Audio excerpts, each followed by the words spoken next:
আসসালামু আলাইকুম সবাইকে। তোমাদের সবাইকে স্বাগতম জানাচ্ছি আমাদের এমসিকিউ বুস্টার কোর্সে পরিমাণগত রসায়ন এই চ্যাপ্টারটাতে। পরিমাণগত রসায়ন থেকে সবচেয়ে গুরুত্বপূর্ণ এমসিকিউ গুলা বাছাই করে তোমাদেরকে সলভ করাবো এবং এই যে এমসিকিউ গুলা তোমাকে আমি সলভ করাচ্ছি এর ভিতরে পরিমাণগত রসায়নের সমস্ত টাইপ কভার হয়ে যাবে। অর্থাৎ পরিমাণগত রসায়ন থেকে যত ধরনের এমসিকিউ আসা পসিবল সব টাইপ তুমি এই একটা ক্লাসে কভার করে ফেলতে পারবা। একটা ক্লাসে দুইটা পার্টে আমি তোমাদের প্রাইভেট গ্রুপে আপলোড দিব, যদি ইউটিউবে আপলোড দিই তাহলে একসাথে মার্জ করে আপলোড দিব। বাট তুমি কি করবা, ক্যালকুলেটর নিবা, খাতা কলম নিবা, নিয়ে আমার সাথে বসে যাবা। ইচ অ্যান্ড এভরি এমসিকিউ আমার সাথে ধরে ধরে বুঝে বুঝে সলভ করার চেষ্টা করবা। এরপরে দেখবা আর কোনোটা তোমার বাড়তেছে না এবং এর ভিতর থেকেই তুমি বোর্ডে হুবহুব কমন পাবা, এর গ্যারান্টি আমি মিল্টন ভাই তোমাকে দিচ্ছি। সো তুমি আর দেরি না করে প্র্যাকটিস করা শুরু করো। আর এই ক্লাসের ক্লাস নোট এবং এই এমসিকিউ গুলার একটা পিডিএফ তোমাদেরকে আমি দিয়ে দিব ইনশাল্লাহ। ওকে, সো তার জন্য অবশ্যই আমাদের গ্রুপটাতে এবং আমাদের টেলিগ্রাম গ্রুপটাতে খেয়াল রাখো। চলো দেরি না করে আমরা শুরু করি। আমাদের প্রথমেই যে এমসিকিউটা আছে ভালো করে খেয়াল করো। বলতেছে কি যে বলতেছে যে এসটিপিতে 22.4 লিটার অক্সিজেন প্রস্তুত করতে কত গ্রাম পটাশিয়াম ক্লোরাইড প্রয়োজন। সো প্রথমে আমাদের এই পটাশিয়াম ক্লোরাইডের দিকে খেয়াল করতে হবে। পটাশিয়াম ক্লোরাইডের সংকেত কি? পটাশিয়াম ক্লোরাইডের সংকেত হচ্ছে KClO3। এটা মুখস্থ থাকা চাই যে পটাশিয়াম ক্লোরাইড যদি বলে তাহলে তার সংকেত হচ্ছে KClO3। এখন এই KClO3 থেকে আমার প্রস্তুত করতে হবে কি? অক্সিজেন। ওকে, তাহলে আমি কিভাবে প্রস্তুত করব? প্রথমে KClO3 নিব, এইটাকে যখন আমি হিট দিব, হিট দিলে পটাশিয়াম ক্লোরাইড এবং অক্সিজেন প্রস্তুত হয়। বাট এখানে তো সমতা হয় নাই। সমতা কি হয়েছে? হয় নাই। কেন হয় নাই? ভালো করে খেয়াল করো। এই জায়গায় 3 আছে, এখানে 2 আছে, তাহলে মেলানোর জন্য এখানে যদি আমি 3 দিই তাহলে অক্সিজেন হয়ে গেছে 6টা। তাহলে এখানে 6 করার জন্য এখানে 2 দিতে হবে। 2 দিলে দেখো 3 দুগুণা 6 হয়ে গেছে। এখন দেখো 2টা পটাশিয়াম 2টা ক্লোরিন আছে, মেলানোর জন্য এখানে 2 দিতে হবে। তার মানে এখন যদি তুমি খেয়াল করো তোমার পটাশিয়াম ক্লোরাইড এইটার সাথে এই অক্সিজেন এইটা সম্পর্ক তৈরি করতে হবে। তো এই সম্পর্ক তুমি কিভাবে তৈরি করবা? সিম্পল, সহগ অনুপাত সূত্র দিয়ে এটা তৈরি করা যায়। মাথায় রাখবা এই যে এমসিকিউটা এটা খুবই গুরুত্বপূর্ণ, ভেরি ভেরি ইম্পর্টেন্ট। কেন? কারণ এটা মেইন বইতে আছে এবং মেইন বইতে থাকার কারণে অ্যাডমিশনে এইচএসসি তে সবসময় এই বিক্রিয়া থেকে দিয়ে দেয়। ইভেন বুয়েটেও কয়েকবার এই তোমার এই ইকুয়েশন থেকে ম্যাথ আসছে। ওকে, চলো আমরা এখানে সলভ করার ট্রাই করি। তাহলে দেখো সহগ অনুপাত সূত্র অনুসারে আমরা মোল লিখব। তো এখানে খেয়াল করো এই যে পটাশিয়াম ক্লোরাইড এর সামনে যেই মোল আছে N of KClO3 মানে KClO3 এর মোল ডিভাইডেড বাই সামনে যে সহগ আছে সেটা।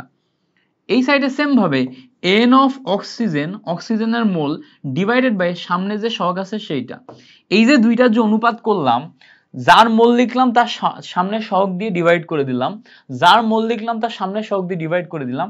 এই অনুপাত দুইটা পরস্পর সমান। এই অনুপাত দুইটা কি পরস্পর সমান। এখন এই জায়গায় যে আমার মোল আছে আর এখানে যে মোল আছে এই মোলটাকে ভাঙা যায়। খেয়াল করে দেখো আমার অক্সিজেন 22.4 লিটার প্রস্তুত করতে কত গ্রাম বলছে, তাহলে আমাদের এখানে অক্সিজেন যেটা প্রস্তুত করতে হবে সেটা 22.4 লিটার। তার মানে মোল থেকে তোমার এসটিপি তে আয়তনে যাইতে হবে।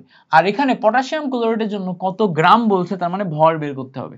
তার মানে তুমি যেটা করতে পারো 1/2 এখানে লেখার পর এই KClO3 এর যেহেতু ভর বের করতে হবে এটাকে ভেঙে W/m লিখতে পারো। ওকে, লিখে ফেললাম। আর এখানে 1/3 এটাকে আলাদা করে নিয়ে এই জায়গা থেকে যেহেতু আয়তন দেয়া আছে তোমার এসটিপি তে আয়তন, তো তুমি এখানে লিখতে পারো VL ডিভাইডেড বাই 22.4 লিটার, কারণ এসটিপি তে আয়তন কত? 22.4 লিটার। এবং তোমার আয়তন যেটা দেয়া আছে ওটা 22.4 লিটারই দেয়া আছে, তার মানে VL এর জায়গায়ও 22.4 লিটার বসবে। বাট প্রবলেম ইজ এই জায়গায় একটু খেয়াল করে দেখো তো, এই জায়গায় যে এমটা কার এম? KClO3 এর এম না? এই যে KClO3 এর এম, KClO3 এর এম কত সেটা তো তুমি জানো না, এটা তোমাকে বের করতে হবে। KClO3 দেখো পটাশিয়াম 19 39, ক্লোরিন তোমার হচ্ছে 35.5, তারপরে দেখো অক্সিজেন 8 16 16 গুণ 3, টোটাল মিলে ক্যালকুলেশন করলে 122.5 আসার কথা। ক্যালকুলেটর নিবা, নিয়ে ক্যালকুলেশন করবা 39 তারপরে 35.5 16 গুণ 3 টোটাল মিলে ক্যালকুলেশন করলে 122.5 আসবে। তো এবার যখন তুমি বের করবা, বের করার সময় 1/2 উপরে দেখো w লিখলা, নিচে তুমি 122.5 লিখলা, ডিভাইডেড বাই 1/3, উপরে দেখো 22.4, নিচেও দেখো 22.4 বসাই দিলাম। এই 22.4 কই পাইছো? এই যে এখানে পাইছো, 22.4 দেয়া আছে। আয়তন যেটা দেয়া থাকবে এটা হচ্ছে তোমার ভিএল এর ভ্যালু, তো ভিএল এর ভ্যালু দেয়া আছে। ক্যালকুলেশন করে এখন তুমি যদি কাটাকাটি করো, দেখো এটার সাথে এটা, এটার সাথে এটা কেটে যায়, কেটে যে আমার শেষ পর্যন্ত কি থাকে, এই জায়গায় ডাব্লিউ এর ভ্যালু বের করতে হবে, তাহলে ডাব্লিউ ইকুয়ালস টু এটা ওই সাইডে যে গুণ হয়ে যাবে। তো দেখো উপরে আমার 2 ইন্টু 122.5 ডিভাইডেড বাই নিচে আসতেছে 3, ক্যালকুলেশন করো কত আসে, 122.5 ইন্টু 2 ডিভাইডেড বাই 3 করলে তোমার আসে হচ্ছে 81.667। তো দেখো এখান থেকে আমরা 81.67 ভ্যালুটা অপশন ডি এরটা পাচ্ছি, অপশন ডি এরটা আমার মিলতেছে। সো অপশন ডি এ যেটা আছে এটা হচ্ছে আমার এখান থেকে কারেক্ট অ্যান্সার আসে। বুঝতে পারছো তোমরা? এই জিনিসটা কি ক্লিয়ার হয়েছে? আশা করি একদম ক্লিয়ার হয়ে যাওয়ার কথা। যদি ক্লিয়ার হয়ে যায় তাহলে তো খুবই ভালো। ওকে, আমরা পরের এমসিকিউতে যাব, তার আগে একটা ছোট্ট প্রবলেম সলভ করে নিই, দাঁড়াও। ওকে, প্রবলেম সলভড, প্রবলেম সলভ। তাহলে এখন আমরা পরের এমসিকিউটাতে যাব। পরের এমসিকিউ বলছে কি, খেয়াল করে দেখো, বলছে এসটিপিতে 65 গ্রাম অক্সিজেন গ্যাসের আয়তন কত? এসটিপিতে 65 গ্রাম অক্সিজেন গ্যাসের আয়তন চাইছে। তাহলে অক্সিজেন না, ওজোন গ্যাস, O3 ওজোন। তাহলে এখন এসটিপিতে আয়তন যদি চাই কখনো, তা আমরা জানি n ইকুয়ালস টু, আমাদের ফর্মুলা হচ্ছে W/m, আর এই n এর ফর্মুলায় এসটিপিতে আয়তনের ফর্মুলায় কত, VL ডিভাইডেড বাই 22.4 লিটার, এটা হচ্ছে এসটিপিতে। এখন আমাদের যেহেতু এখানে ভর দেয়া আছে, এই ভরের সাথে আয়তন বের করতে হবে, তাহলে এই দুইটার ভিতরে রিলেশন নেওয়া লাগবে। এই দুইটার ভিতরে রিলেশন নিয়ে আমি সলভ করব কিভাবে, W/m আগে বসাবো। W এর ভ্যালু দেখো 65 গ্রাম দেয়া আছে, আমরা জানি যেই ভর দেয়া থাকে সেটা হচ্ছে W, যেই ভর দেয়া থাকে সেটা কি W। তাহলে দেয়া আছে 65, এজন্য উপরে আমরা 65 বসাই দিলাম, ডিভাইডেড বাই m। m মানে কি, O3 এর যে ভ্যালু, O3 এর আণবিক ভর, অক্সিজেন 8 16 গুণ 3, তাহলে কত আসবে, 16 দুগুণা 32, 3 16 আমাদের 48 আসার কথা। তো এখানে আমরা নিচে বসাই দিলাম 48 ইকুয়ালস টু, খেয়াল করো উপরে আমরা VL ডিভাইডেড বাই 22.4 নিলাম, ক্যালকুলেশন করলে এখান থেকে VL equals to 65 into 22.4 divided by 48 আসে। এই হচ্ছে আমাদের টোটাল মিলে ক্যালকুলেশনের সিস্টেম। এবার এখান থেকে আমরা আয়তন যেহেতু বের করতে বলছে কি করব, উপরে 65 ইন্টু 22.4 ডিভাইডেড বাই 48 বসাবো, বসাইলে দেখো আমরা 30.33 পাচ্ছি। সো 30.33 দেখো আমাদের অপশন বি তে আছে। সো এখানে B is the correct answer. বুঝতে পারছো, বি হচ্ছে আমাদের এখানে কি কারেক্ট আনসার। তাহলে ক্লিয়ার হয়েছে? এভাবে আমরা স্টেপ বাই স্টেপ প্রত্যেকটা এমসিকিউ কিন্তু করে ফেলতে পারবো, কোনোটাই কিন্তু কঠিন না, সিম্পল ম্যাথ। জাস্ট তোমাকে ক্যালকুলেশন শিখতে হবে, আর তুমি যদি এই একটা ক্যালকুলেশন একবার আমার সাথে সাথে শিখে যাও, আমি তোমাকে গ্যারান্টি দিচ্ছি পরীক্ষার হলে হুবহুব এইগুলাই আসবে। সো পরীক্ষার হলে সব তোমার কমন এমসিকিউ থাকবে, কমনলি তুমি পারবা। ওকে, চলো আমরা পরের এমসিকিউতে যাই। পরের এমসিকিউ বলছে যে 50 গ্রাম ক্যালসিয়াম কার্বনেটের তাপীয় বিয়োজনে উৎপন্ন কার্বন ডাই অক্সাইডের ভর কত? তো এখানে আমাদের ক্যালসিয়াম কার্বনেটকে তাপীয় বিয়োজন করতে হবে। তো এখানে আমরা প্রথমে ক্যালসিয়াম কার্বনেট নিলাম, এইটাকে তাপীয় বিয়োজন মানে হিট দিলে আমাদের উৎপন্ন হয় ক্যালসিয়াম অক্সাইড এবং carbon die oxide, calcium oxide এবং কার্বন ডাই অক্সাইড। তাহলে ক্যালসিয়াম অক্সাইড এবং কার্বন ডাই অক্সাইড এই দুয়ে যদি উৎপন্ন হয়, আমাদের এখানে জিজ্ঞেস করছে কার্বন ডাই অক্সাইডের ভর কত। খেয়াল করো, জিজ্ঞেস করছে কার্বন ডাই অক্সাইডের ভর কত, কার্বন ডাই অক্সাইডের ভর বের করতে হবে। এখন আমরা এখানে দেখতে পাচ্ছি যে এইটার সামনেও 1 মোল, এইটার সামনেও 1 মোল, ফলে আলাদা আলাদা যৌগ হলেও সহগুণানুপাত সূত্র দেয়া লাগছে না, because n of calcium carbonate divided by 1 আসে, এখানেও আমাদের n of carbon dioxide divided by 1 আসে সহগুণানুপাত সূত্র বসাইলে। এবার আমাদের খেয়াল করো ক্যালসিয়াম কার্বনেটের ভর দেয়া আছে 50 গ্রাম, তো এখানে n কে ভাঙলে W/m পাওয়া যায়, ডাব্লিউ এর ভ্যালু দেখো উপরে 50 গ্রাম যেই ভর দেয়া আছে, এম এর ভ্যালু কত ডিভাইডেড বাই এম। আমরা জানি ক্যালসিয়াম কার্বনেটের আণবিক ভর হচ্ছে 100 গ্রাম। এই ক্যালসিয়াম কার্বনেট যেটা আছে এটা আণবিক ভর মুখস্থ রাখবা, calcium 20 40, carbon 6 12, oxygen 8 16 into 3, calculation করলে টোটাল মিলে 100 গ্রাম আসে। সো এখানে 50 ডিভাইডেড বাই 100 আসলো, ইকুয়ালস টু, খেয়াল করো আমাদের এখানে বের করা লাগবে কার ভর, বের করা লাগবে কার্বন ডাই অক্সাইডের ভর। তাহলে উপরে ডাব্লিউ নিচে এম, এম মানে কত, কার্বন ডাই অক্সাইডের আণবিক ভর হচ্ছে 44। কেন, কার্বন ডাই অক্সাইড যখন তুমি বের করবা কার্বন 6 12, অক্সিজেন 8 16 গুণ 2, ক্যালকুলেশন করলে দেখবা 44 আসবে। বুঝতে পারছো? তাহলে এখানে 44 বসাই দিলাম। এবার বসানোর পর দেখো এটার সাথে এটা কাটাকাটি করলে নিচে 2 আসে, আর গুণ করো, উপরে যায় 44 নিচে যায় 2, ক্যালকুলেশন করলে 22 আসার কথা। তাহলে এখান থেকে আমরা ভ্যালু পাচ্ছি কত, 22। So the correct answer is 22। ওকে, এই ভ্যালু ক্লিয়ার হইছে? একদম 100% ক্লিয়ার হয়ে যেতে হবে, হয়ে যাওয়ার কথা, 100% ক্লিয়ার হতে হবে, হয়ে যাওয়ার কথা। ওকে গ্রেট, এই পর্যন্ত আমাদের ক্লিয়ার যদি হয়, এখন আমরা পরের এমসিকিউ 4 নম্বরে যাব। 4 নম্বরে বলছে SATP তে মোলার আয়তন কত? SATP তে মোলার আয়তন কত? আমরা জানি STP তে মোলার আয়তন, STP তে মোলার আয়তন VL ইকুয়ালস টু 22.4 লিটার। এটাকে তুমি যদি ml নাও, ml এ নিলে 22,400 ml, ঠিক আছে? এটা আমাদের মুখস্থ করতে হবে। এবার এইটাই তুমি যদি SATP তে নাও, SATP তে নিলে কত আসে? SATP তে নিলে এই VL, হ্যাঁ আয়তন যেটা আসে V, এটা হচ্ছে VL আসে হচ্ছে 24.8 লিটার। এটা ml এ নিলে কত হবে? 24,800 ml আসবে। তো এই যে ভ্যালুগুলো আমি তোমাকে লিখে দিলাম, এগুলা গুরুত্বপূর্ণ, এগুলা এমসিকিউ তে আসে। যেমন একটা এমসিকিউ এখানেই চলে আসছে, তাহলে এখানে আমাদের SATP তে 24.8 লিটার এটা দাগাইতে পারতে হবে। এইটা 24.8 লিটার আছে, তাহলে এই যে আমরা দাগাই ফেললাম। মুখস্থ থাকা তো প্রয়োজন, তাই না? মুখস্থ না থাকলে তো হবে না। মেইন বইতেই দেয়া আছে সমস্ত ইনফরমেশন, যার মেইন বইয়ের লাইন বাই লাইন সুন্দর মতো রিডিং পড়া আছে এবং সে মুখস্থ করে ফেলছে যেগুলো যেগুলো লাগবে, যেগুলো যেগুলো লাগবে না, তার জন্য কিন্তু এমসিকিউ গুলো কোনো ব্যাপার না। আর যার পড়া নেই তার জন্য এই ক্লাসগুলো খুব গুরুত্বপূর্ণ। সে কি করবে, একদম টু দা পয়েন্টে আমার সাথে আগায়েই শিখে ফেলবে, ঠিক আছে? আমি সবসময় যা যা প্রয়োজন ওগুলো পড়াইতে পছন্দ করি। সো এই ক্লাসগুলোতে তুমি টু দা পয়েন্ট ওগুলো পড়তে পারতেছো। আরেকটা জিনিস মাথায় রাখবে, এগুলো কিন্তু সব বোর্ডে আসা এমসিকিউ, প্রিভিয়াস ইয়ারে বোর্ডে আসা এমসিকিউ এবং মেইন বইয়ের থেকে অ্যানালাইসিস করে করে বের করা, মেইন বইতে আছে, ঠিক আছে? হাজারিনাক্সের বই বের করলেই এই এমসিকিউ গুলোর সাথে হুবহু মিল পাবা, ঠিক আছে? সো বই বের করে সলভ করতে পারো। আমার এই ক্লাসটা করার পর হাজারিনাক্সের বইয়ের এমসিকিউ গুলো সলভ কইরো, দেখো সব পারবা। ওকে, আচ্ছা পরে আসো। পরে বলছে দেখো -273 ডিগ্রি সেন্টিগ্রেড তাপমাত্রায়, -273 ডিগ্রি সেন্টিগ্রেড তাপমাত্রায় নাইট্রোজেন গ্যাসের মোলার আয়তন কত? তো মাথায় রাখতে হবে -273 degree centigrade, -273 degree centigrade equals to 0 kelvin. -273 degree centigrade equals to কত? 0 কেলভিন। তো এই যে 0 কেলভিন বা -273 ডিগ্রি সেন্টিগ্রেড টেম্পারেচার, এই টেম্পারেচারে, এই দুইটা টেম্পারেচারে তোমার গ্যাসের মোলার আয়তন, গ্যাসের মোলার আয়তন শূন্য হয়, গ্যাসের আয়তন শূন্য হয়ে যায়। সো গ্যাসের আয়তন শূন্য হয়ে যায়। কোন গ্যাসের আয়তন? যে কোনো গ্যাস, যে কোনো গ্যাস, যে কোনো গ্যাসের আয়তন কি হয়ে যাবে? যে কোনো গ্যাসের আয়তন শূন্য হয়ে যাবে এই দুইটা টেম্পারেচারে, 0 কেলভিন বা -273 ডিগ্রি সেন্টিগ্রেড। তো এখানে -273 ডিগ্রি সেন্টিগ্রেডও দেয়া থাকতে পারে, 0 কেলভিনও দেয়া থাকতে পারে।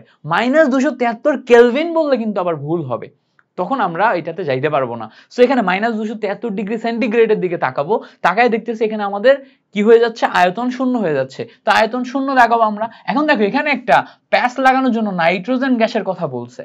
এখন নাইট্রোজেন গ্যাসের কথা বলা দেখে আমরা কি ঘাবড়ে যাব? না, আমরা জানি যে কোনো গ্যাসের ক্ষেত্রে আয়তন শূন্য হয়ে যায়, যে কোনো গ্যাসের ক্ষেত্রে। এবং এটা কিন্তু ফিজিক্যাল আয়তন না, এটা হচ্ছে তাত্ত্বিক ভাবে, মানে খাতা কলমে শূন্য হয়। তো খাতা কলমে শূন্য হয় এটা যদি আমরা জানি, তাহলে আমরা এমসিকিউ দাগাইতে পারবো। আমাদের তো তত্ত্ব দেখে লাভ নাই, লাভ আছে বলো? আমাদের তত্ত্ব দেখে লাভ নাই, আমাদের খাতা কলমে যেটা শূন্য হচ্ছে সেটা হচ্ছে আমরা শূন্য দেখে লিখে ফেললাম। ওকে, পরে আসো। পরে 6 নম্বর এমসিকিউ বলছে 10 গ্রাম ক্যালসিয়াম কার্বনেট থেকে, 10 গ্রাম ক্যালসিয়াম কার্বনেট থেকে এতটি অণু সরিয়ে নিলে, মানে ধরো তোমার কাছে এখানে একটা পাত্র আছে, এই পাত্রের ভিতরে 10 গ্রাম ক্যালসিয়াম কার্বনেট আছে। এখান থেকে তুমি যদি এখন 10টা অণু সরিয়ে নাও, 10টি অণু, ঠিক আছে? তাহলে তুমি একটু চিন্তা করো তো, গ্রাম থেকে সংখ্যা কি বাদ দেওয়া যায়? গ্রাম থেকে সংখ্যা তো বাদ দেওয়া যায় না, এখানে আছে গ্রামে আর এখানে বলছে সংখ্যায়, তাহলে তো বাদ দেওয়া যায় না। তার মানে এই যে সংখ্যা যেটা দেয়া আছে অনুসংখ্যা, সেটা কত 2 × 10⁻29। এই অনুসংখ্যাকে গ্রামে কনভার্ট করতে হবে, এই অনুসংখ্যাকে গ্রামে কনভার্ট করতে হবে। এতটি অনু দেয়া আছে, এই অনুসংখ্যাকে গ্রামে কনভার্ট করতে হবে। তো এত অনুসংখ্যাকে গ্রামে কনভার্ট করব কিভাবে? ওই যে W/M = N/NA আমাদের ফর্মুলা আছে, এই ফর্মুলা দিয়ে কনভার্ট করতে পারবো। যেহেতু ক্যালসিয়াম কার্বনেট, তাহলে আণবিক ভর কত? 1000, 100 আণবিক ভর 100। উপরে আমাদের ভর দেয়া আছে W = দেখো উপরে আমাদের সংখ্যা দেয়া আছে কত? 2 × 10⁻29 আর অ্যাভোগাড্রো সংখ্যা 6 × 10⁻23। 6.023 × 10⁻23 লেখা যায়, বাট আমরা ক্যালকুলেশনের সুবিধার্থে এইটা লিখে ফেলি। ওকে, এবার দেখো আর গুণ করলেই তুমি এখান থেকে নতুন সংখ্যা পেয়ে যাবা। কিভাবে? W = 100 এই সাইডে গুণ করো, 2 × 100 × 10⁻29 ডিভাইডেড বাই 6 × 10⁻23 এটা আসে। সো ক্যালকুলেটর দেখো 2 × 100 × 10⁻29 এটা বসাই দিলা, ডিভাইডেড বাই নিচে 6 × 10⁻23 তুমি পাচ্ছ। ক্যালকুলেশন করো, ক্যালকুলেশন করলে এখান থেকে রেজাল্ট আসবে 3.3 × 10⁻7, 3.3 × 10⁻7 একটা ভ্যালু আসবে। ওকে, সো এই যে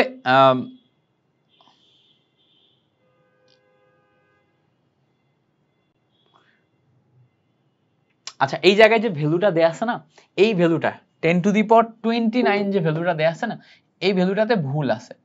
এই ভ্যালুটা 10⁻29 না, আরো ছোট হবে।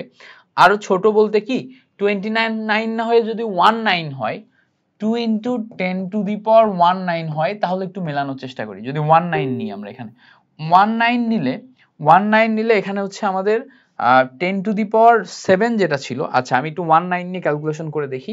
এই জায়গায় 19 নিলাম, নিয়ে ক্যালকুলেশন করে দেখি। 2 × 100 ×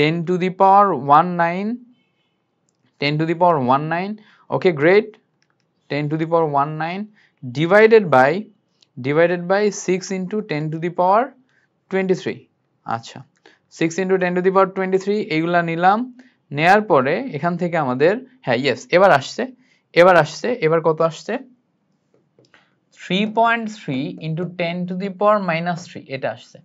এইবারটা মেক সেন্স করে কি, আমাদের ছিল হচ্ছে পাত্রের ভিতর 10 গ্রাম, 10 গ্রাম থেকে বাদ যাচ্ছে 3.3 × 10⁻³ গ্রাম। তাহলে এইটা যদি আমরা বাদ দিই, তাহলে দেখো আমরা 10 গ্রাম থেকে এটা যদি বাদ দিই, তাহলে আমাদের থাকে হচ্ছে 9.996 গ্রাম। তো এই 9.996 গ্রাম এইটা কোন জায়গায় আছে দেখো তো, অপশন ডি তে আছে। সো অপশন ডি হচ্ছে আমাদের কারেক্ট আনসার, 9.996 গ্রাম। তার মানে এখানে 29 না 19 হবে, অপশনে 29 না 19 হবে। 19 হলে এটা ঠিকঠাক। ওকে, 19 হলে আমার কোশ্চেনটা ঠিক আছে। আচ্ছা, সো এই পর্যন্ত ক্লিয়ার কিনা বলো তো? এই পর্যন্ত ক্লিয়ার হয়েছে? আমি যেই পর্যন্ত পড়াইছি এই পর্যন্ত একদম 100% ক্লিয়ার হয়েছে? যদি ক্লিয়ার হয় তাহলে চলো এখন আমরা পরের এমসিকিউতে যাব। পরের এমসিকিউ বলছে দেখো 1 মিলিমোল সালফিউরিক অ্যাসিডের ভর কত? তো মোল দেয়া আছে না, মোল থেকে আমাদের ভরে যাইতে হবে।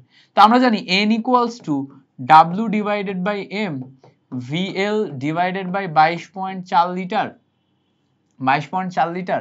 সো এরকম N/NA এরকম ফর্মুলা আছে, যার ভিতরে এটা হচ্ছে ভরের ফর্মুলা, এটা হচ্ছে STP তে আয়তন, এটা হচ্ছে সংখ্যা নিয়ে, এটা হচ্ছে মোল নিয়ে। তাহলে মোলের সাথে ভর মানে এটার সাথে এটা। তাহলে এখান থেকে আমরা N = W/M এটাকে বের করে নিতে পারি। এটাকে বের করে যখন আমি নিচ্ছি, তখন খেয়াল করো এই যে N এর ভ্যালু দেখো মিলিমোল দেয়া আছে, 1 মোল না 1 মিলিমোল।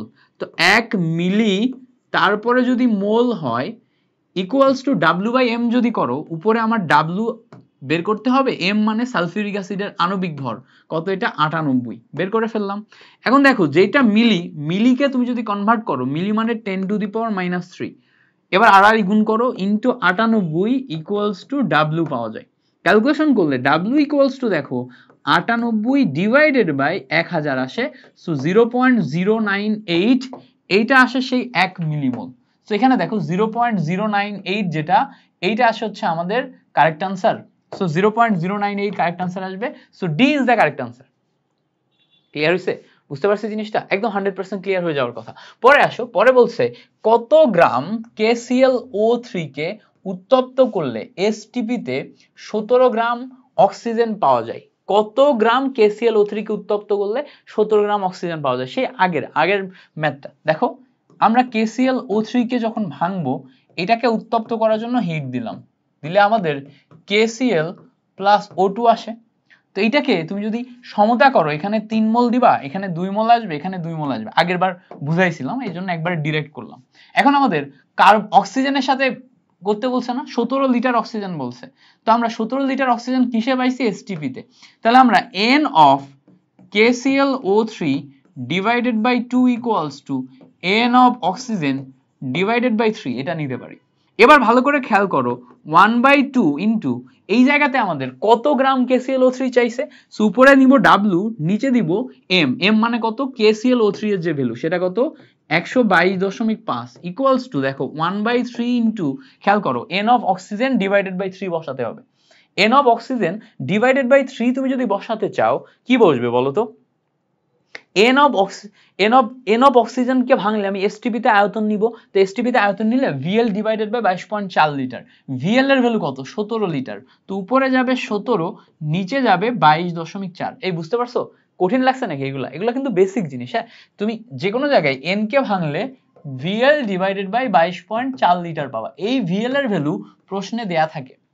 তো এই জায়গাতে আমি সেটাই করছি, VL এর ভ্যালু প্রশ্নে দেয়া আছে। এবার দেখো পরবর্তী লাইনে যদি আমি ক্যালকুলেশন করি, W এর ভ্যালু কত পাবো? W ইকুয়ালস টু, আর যদি গুণ করো 2 ইন্টু 122.5 কে গুণ করলে 245 ইন্টু 17 ডিভাইডেড বাই 3 ইন্টু 22.4 আসে। এইটা এবার ক্যালকুলেশন করো, ক্যালকুলেশন করলে তোমার কারেক্ট আনসার বের হয়ে যাবে। 245 ইন্টু 17 ডিভাইডেড বাই, নিচে আসে দেখো 3 ইন্টু 22 কত? 4। 3 ইন্টু 22.4 ক্যালকুলেশন করলে 61.97 আসে।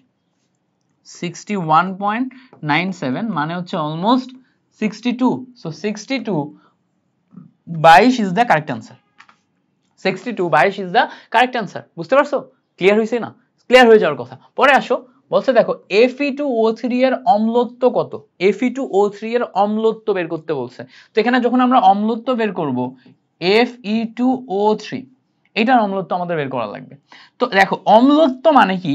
এইটা একটা ক্ষার, এই ক্ষারের সাথে একটা অম্ল তোমার যোগ করা লাগবে। তাহলে এটা একটা ক্ষার, ক্ষারের সাথে অম্লত্ব বের করতে গেলে আমাদের সবসময় মনোপ্রোটিক অম্ল গুণ করতে হবে বা মনোপ্রোটিক অম্ল যোগ করতে হবে। তাহলে ক্ষারের সাথে মনোপ্রোটিক অম্ল তুমি যখন যোগ করলে এখানে বিক্রিয়া করে লবণ পানি তৈরি করবে। তাহলে লবণ কি তৈরি করবে? আয়রনের সাথে ক্লোরিন বিক্রিয়া করে আয়রন ক্লোরাইড তৈরি করবে, FeCl3।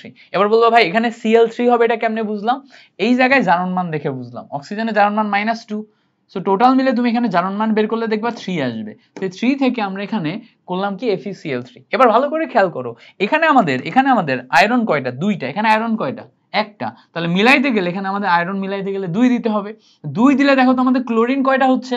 ক্লোরিন 6টা হচ্ছে। তাহলে 6টা ক্লোরিন মিলাইতে গেলে এটার সামনে 6 দিতে হবে। তাহলে যেহেতু Fe2O3 6টা মনোপ্রোটিক অম্লকে তোমার প্রশমন করতে পারে, যেহেতু Fe2O3 6টা মনোপ্রোটিক অম্লকে প্রশমন করতে পারে, তো এই ক্ষেত্রে আমাদের অম্লত্ব হচ্ছে 6। এই ক্ষেত্রে আমাদের অম্লত্ব কত? অম্লত্ব হচ্ছে 6। বুঝতে পারছো? সো অম্লত্ব 6 হওয়ার কারণে এখানে আমরা দাগাইলাম সি নাম্বার হচ্ছে কারেক্ট আনসার। এই যে এমসিকিউ তোমার অম্লের ক্ষারত্ব, ক্ষারের অম্লত্ব, এগুলা কিন্তু আসে, বেশ গুরুত্বপূর্ণ এমসিকিউ। সো এগুলা ভালো করে মাথায় রাখো। তোমরা অনেকে আমাকে আবার এই যে এইভাবে ক্লিন শেপে দাড়ি একদম শেভ করা অবস্থায় দেখে বলো ভাই আপনারা এভাবে দেখতে ভালো লাগে না, আপনার হালকা দাড়িতে ভালো লাগে। তোমাদের একটা ব্যাপার বলি, আমি আসলে নিজে ক্লিন শেভ করতে চাই না, আমি নিজেও এভাবে কোরিয়ানদের মতো ক্লিন শেপে থাকতে চাই না। বাট প্রবলেম ইজ যে করোনার পর থেকে আমার প্রচন্ড অ্যালার্জি সমস্যা হয়েছে। সো এদিক থেকে সেদিকে একটু খাওয়া দাওয়া হইলেই আমি মানে খুবই অসুস্থ হয়ে যাই এবং অ্যালার্জি ফোটা শুরু হয়। আর বিশেষ করে অ্যালার্জি ফুটে হচ্ছে মুখে। বুঝতে পারছো? মুখে ফুটে, মুখ টুক ফুলে যায়, চোখে, মুখে, এগুলাতে। দাঁতের গোড়াতেও হয়, দাঁতের গোড়া লুজ হয়ে যায়, রক্ত পড়ে মাঝে মাঝে, এই টাইপের বেশ কিছু প্রবলেমে ভুগতেছি এবং ডাক্তার দেখাচ্ছে, মেডিকেশন তো নেওয়াই হয়। এই ঈদের যে হালকা একটু গরুর মাংস 1-2 পিস খাওয়া পড়ছে, তারপরে মুখে আবার অ্যালার্জি বেড়ে গেছে, মুখ টুক ফুলে গেছে। তো তখন দাড়ি না যদি কেটে ফেলি তাহলে এই গোড়ায় গোড়ায় চুলকায় এবং হচ্ছে যে তোমার স্কিনে বেশ প্রবলেম হয়ে যায়, বুঝতে পারছো? আমার এই প্রবলেম করোনার আগে একদমই ছিল না, করোনার টিকা নেওয়ার পর থেকে এরকম কিছু প্রবলেম দেখা গেছে। অনেক মানুষের তো অনেক টাইপের প্রবলেম দেখা গেছে, তাই না? কিছু মানুষের দেখা যাচ্ছে যে হার্টের প্রবলেম হয়ে গেছে, কিছু মানুষের ফুসফুসের প্রবলেম হয়েছে, কিছু মানুষের জ্বর রিলেটেড প্রবলেম আসে করোনার পরে। আমার হচ্ছে করোনার পরে অ্যালার্জি রিলেটেড প্রবলেম এবং এর প্রকোপ অনেক বেশি বাড়ছে।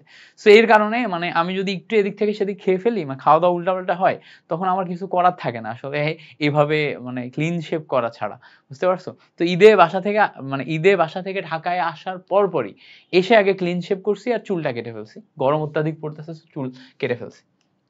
পরে আসো, পরে বলছে যে 5 গ্রাম কার্বন ডাইঅক্সাইড এটার অনুসংখ্যা কত। 5 গ্রাম কার্বন ডাইঅক্সাইড অনুসংখ্যা বের করতে হবে। সো 5 গ্রাম কার্বন ডাইঅক্সাইড অনুসংখ্যা কিভাবে বের করবা, যেহেতু ভর দেয়া আছে তার মানে W/m। আচ্ছা, অনুসংখ্যা বের করতে বলছে, so n divided by na। এভাবে আমাদের ফর্মুলার দিকে আগাতে হবে। তাহলে দেখো এখানে উপরে 5 গ্রাম দেয়া আছে W এর ভ্যালু, কার্বন ডাইঅক্সাইডের আণবিক ভর আমাদের কত 44 নিয়ে ফেললাম, ডিভাইডেড বাই অনুসংখ্যা Avogadro number 6.023 into 10 to the power 23, আর অনুসংখ্যা বের করব মানে n এর ভ্যালু বের করব, সারারি গুণ করো, n equals to 6 into 10 to the power 23 into 5 divided by 44। Calculation করলে এখান থেকে তুমি টোটাল ক্যালকুলেশন থেকে অনুসংখ্যা পেয়ে যাবে। কি পাবা দেখো, 6 into 10 to the power 23 into 5 divided by 44। So calculation করো, 6.81 ইনটু 10 টু দি পাওয়ার 22 আসে। তো দেখো 6.8 ইনটু 10 টু দি পাওয়ার 22, এটা অপশন বি তে আছে। So option B is the correct answer. Simple simple MCQ, just তুমি আমার সাথে সাথে শিখে ফেলো, পারবা। ওকে, পরে বলছে দেখো কোনটি মিল্ক অফ লাইম নামে পরিচিত। মিল্ক অফ লাইম মাথায় রাখবো, ক্যালসিয়াম হাইড্রোক্সাইডের জলীয় দ্রবণ যেটা আছে এটাকে মিল্ক অফ লাইম বলে, ক্যালসিয়াম হাইড্রোক্সাইডের জলীয় দ্রবণ। তাহলে ক্যালসিয়াম হাইড্রোক্সাইডের জলীয় দ্রবণ মানে হচ্ছে ক্যালসিয়াম হাইড্রোক্সাইড ইনটু পানি, ক্যালসিয়াম হাইড্রোক্সাইড ইনটু পানি। তাহলে এইটাকে আমরা বলি হচ্ছে milk of lime, milk of lime. So milk of লাইমের সংকেত তাহলে আমরা বি নাম্বার হিসেবে কারেক্ট আনসার পাচ্ছি। এটা মুখস্থ একটা এমসিকিউ, মুখস্থ করে মাথায় রাখবা, যদি পরীক্ষায় আসে যেন তুমি মাস্ট পারো, কোনো রকম ভুল না হয়। ঠিক আছে, পারবা তো? আশা করি পারবা, কোনো সমস্যা হবে না। ওকে, এবার আসো পরের এমসিকিউতে যাই। পরের এমসিকিউ বলছে যে 10% সোডিয়াম কার্বনেট 10% সোডিয়াম কার্বনেট দ্রবণের মোলার ঘনমাত্রা কত হবে। 10% সোডিয়াম কার্বনেট দ্রবণের মোলার ঘনমাত্রা কত হবে। যখনই আমার এরকম ঘনমাত্রা বের করতে বলবে এবং ঘনমাত্রা বের করার ভিতরে পার্সেন্টেজ দেয়া থাকবে, তখন আমার ফর্মুলা মুখস্থ করতে হবে। ফর্মুলা কি? ঘনমাত্রায় শতকরা দেয়া থাকলে, পার্সেন্টেজ দেয়া থাকলে সরাসরি ফর্মুলা হচ্ছে S equals to 10x divided by m, সরাসরি ফর্মুলা মুখস্থ। এইটা মুখস্থ করার কোনো বিকল্প নাই। So 10x divided by m যদি করো, তো এখানে k আসলে কি খেয়াল করো, s হচ্ছে আমার ঘনমাত্রা, x হচ্ছে শতকরা পরিমাণ, আর m হচ্ছে আণবিক ভর। সো 10 বসাইলা, বসানোর পর x মানে কত পার্সেন্ট দেয়া আছে সেইটা, 10% দেয়া আছে, 10% বসাই দিলা, ডিভাইডেড বাই m। সোডিয়াম কার্বনেটের আণবিক ভর কত 106। সো যখনই 10% বলবে, উপরে দেখো 100, নিচে আসে হচ্ছে 106। ক্যালকুলেশন করলে এই যে এইটা আসে হচ্ছে তোমার কারেক্ট আনসার 0.9434 মোলারিটি। কত আসে? 0.9434 মোলারিটি। ক্যালকুলেশন করো, এটাই আসবে। দেখো ক্যালকুলেশন করো, ক্যালকুলেটরে বসাও, এটা আসবে। এটা মুখস্থ করতে হয় একদম। 10% সোডিয়াম কার্বনেট এবং 5% সোডিয়াম কার্বনেট, এইটা হচ্ছে তোমার অ্যাডমিশনে হুবহুব দিয়ে দেয়, বিশেষ করে মেডিকেল অ্যাডমিশনে, ভার্সিটি কো অ্যাডমিশনে। এজন্য মুখস্থ করতে হয় যাতে যদি চলে আসে আমরা ডিরেক্ট পারি। ওকে, সো এই এমসিকিউটা খুবই গুরুত্বপূর্ণ একটা এমসিকিউ এবং তোমার পরীক্ষাতে, বোর্ড পরীক্ষাতেও আসবে, মাথায় রেখো। আচ্ছা, পরে আসো। পরে বলছে দেখো 5% সোডিয়াম কার্বনেট, এইটার ক্ষেত্রে কত মোলারিটি হবে। সেম ভাবে formula same, S equals to 10x divided by m। তো 10 বসাইলা, x এর ভ্যালু কত বসবে 5 বসবে, m এর ভ্যালু কত, সোডিয়াম কার্বনেটের আণবিক ভর 106, এটা মুখস্থ করতে হবে 106। মানে এটা তুমি চাইলে বের করতে পারো, যেমন ধরো সোডিয়াম কার্বনেট এটা লিখে নিলা, ঠিক আছে, এবার লিখলা sodium 23, into 2, carbon 6 12, oxygen 8 16 into 3।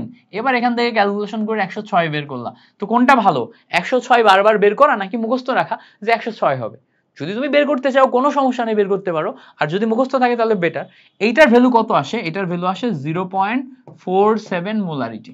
মুখস্থ আমি করাই আমার মুখস্থ হয়ে গেছে, দেখো 0.47 মোলারিটি। তুমি ক্যালকুলেটরে বসাও, এটাই পাবা। ওকে, সো এই যে হচ্ছে ভ্যালুটা ক্যালকুলেশন করে এভাবে বের করতে হয়। আচ্ছা, এই পর্যন্ত ক্লিয়ার হইছে? পরে বলছে দেখো দ্রবণের মোলারিটির একক কোনটি? মোলারিটির একক, দ্রবণের ঘনমাত্রা এস এর যে একক সেটাকে বলে মোলারিটি। মোলারিটি মানে হচ্ছে, আজান দিচ্ছে, মোলারিটি মানে হচ্ছে মোল পার লিটার। আজান দিচ্ছে, আজানের পরে বাকি কন্টিনিউ করি। হ্যাঁ,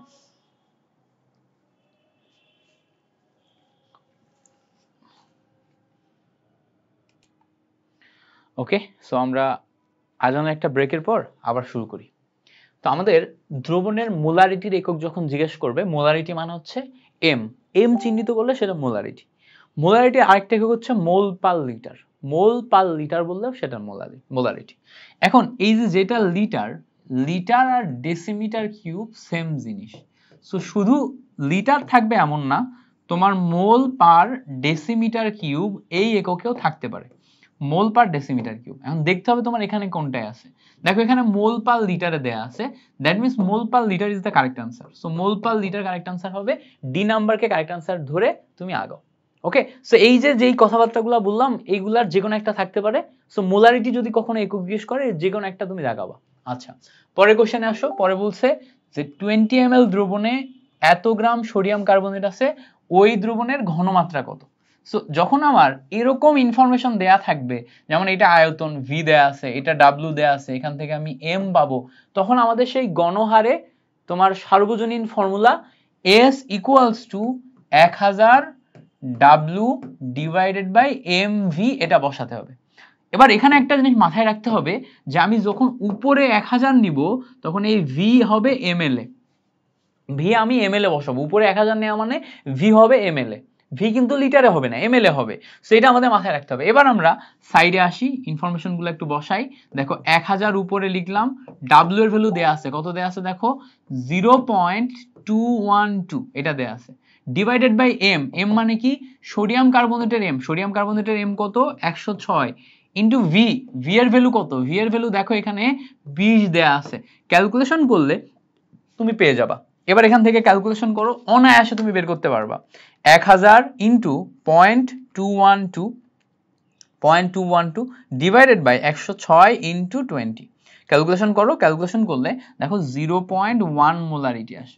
0.1 মোলারিটি কত নম্বরে আছে? অপশন ডি তে আছে। So D is the correct answer. ঠিক আছে, সো এখানে তুমি ডি ক্যালকুলেশন করে বের করে কারেক্ট আনসার দাগাবা। বুঝতে পারছো কি? সো আশা করি এই পর্যন্ত ক্লিয়ার। পরে আসো, পরে বলছে 250 সিসি, 250 সিসি মানে কি 250 সেন্টিমিটার কিউব, যেটা সিসি সেটাই সেন্টিমিটার কিউব। আমার মাথায় রাখতে হবে সিসি যদি সেন্টিমিটার কিউব হয়, সেন্টিমিটার কিউব আর এমএল একই জিনিস, এমএল মিলিলিটার, যেটা CC 1 centimetre cube equals to 1 CC equals to 1 ML, এই তিনটা সেম একক, এটা মাথায় রাখতে হবে, নাহলে তুমি প্রশ্ন উল্টায় পাল্টায় ফেলবা। ওকে, এই পর্যন্ত ক্লিয়ার হয়ে যাওয়ার কথা। এবার দেখো এখানে দেয়া আছে 0.1 মিলিমোলারিটি, কত দেয়া আছে 0.1 মিলিমোলারিটি।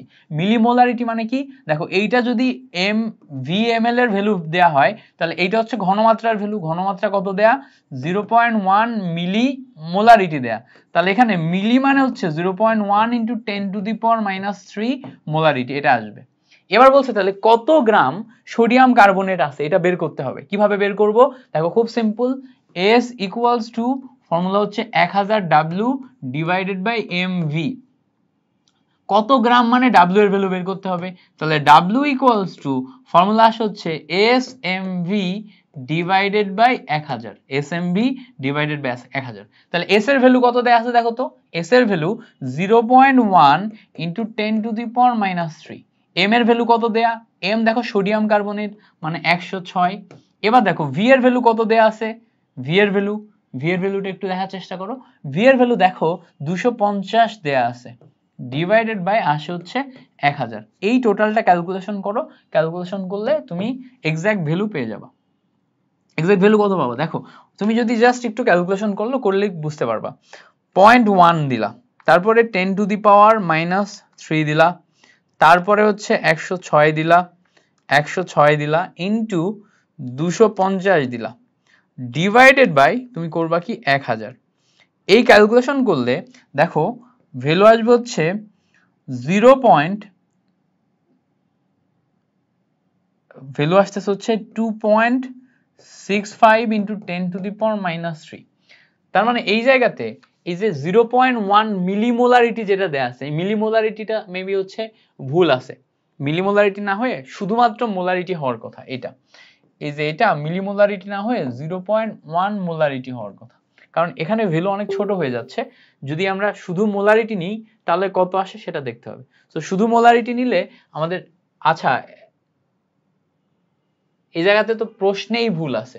হ্যাঁ, প্রশ্নেই ভুল আছে। দেখো প্রশ্নে কি আছে, ভুলটা কি, প্রশ্নটাতে একটা ভুল করছে, টাইপিং মিস্টেক করছে আই গেস। টোটাল প্রশ্নটাতে ভুল কোথায় আমি একটু দেখাই দিই।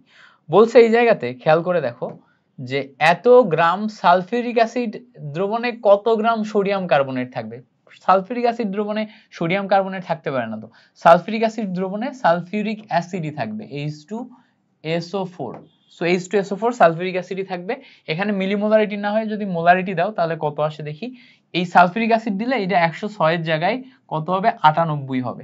তো 106 এর জায়গায় 98 বসাও, বসায় দেখো কত আসে।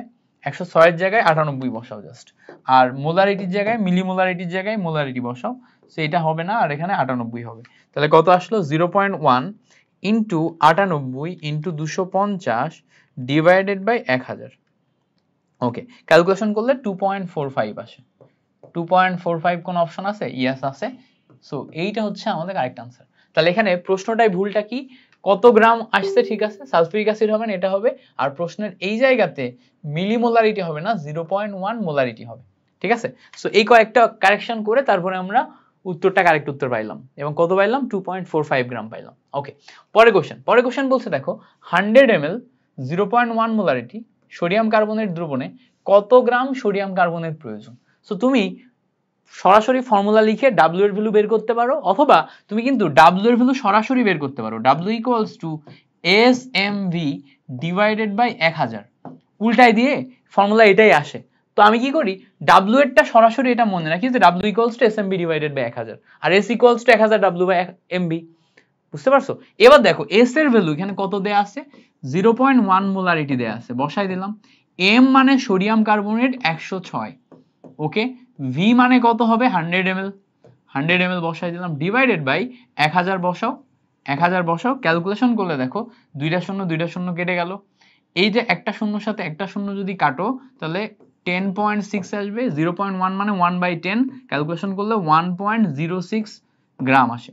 1.06 গ্রাম, এটা দেখো অপশন এ তে আছে। So A is the correct answer, so option A থেকে আমরা কারেক্ট আনসার পাচ্ছি। তাহলে যদি বলে 100 ml 0.1 মোলারিটি সোডিয়াম কার্বনেট দ্রবণের জন্য কত গ্রাম সোডিয়াম কার্বনেট প্রয়োজন, তাহলে আমরা এইভাবে এই ফর্মুলা দিয়ে ক্যালকুলেশন করে বের করতে পারবো। তো আশা করি এই ব্যাপারটা ক্লিয়ার হয়েছে। পরে আসো, পরে বলছে 5% সোডিয়াম কার্বনেট দ্রবণের 100 ml দ্রবণে কত গ্রাম সোডিয়াম কার্বনেট থাকে। 5% বলছে, হ্যাঁ 5% সোডিয়াম কার্বনেট দ্রবণের 100 ml দ্রবণে। তাহলে দেখো প্রথমে আমাদের 5% সোডিয়াম কার্বনেটে বলছে। 5% সোডিয়াম কার্বনেট মানে হচ্ছে 5% মানে 5W/V, মানে 100 ml দ্রবণে আমাদের W এর পরিমাণ থাকে হচ্ছে 5 গ্রাম। এই যে পার্সেন্টেজ জিনিসটা বুঝতে হবে, পার্সেন্টেজ জিনিসটা মানে কি, 5% মানে হচ্ছে 5 ডিভাইডেড বাই 100, যেখানে উপরে 5 হচ্ছে W এর পরিমাণ আর 100 হচ্ছে V, তার মানে 100 ml এ 5 গ্রাম। তাহলে যখনই আমার 100 ml এ কত গ্রাম থাকে বলছে, 5% মানেই হচ্ছে 100 ml এ 5 গ্রাম। ক্যালকুলেশনও করা লাগছে না, 5% মানেই হচ্ছে 100 ml এ 5 গ্রাম। বুঝতে পারছো? যখনই তোমাকে এরকম বলবে যে 10%, এর মানে কি উপরে 10 নিচে 100, ঠিক আছে, উপরেরটা W নিচেরটা কি V, তার মানে নিচেরটা যদি V হয় তাহলে 100 ml এ 10 গ্রাম, 100 ml এ 10 গ্রাম, 10% যখন এইভাবে আসবে সিস্টেমটা, ওই জায়গা থেকেই তোমার প্রশ্নটা বের করছে, করে এই জিনিসটা দিছে।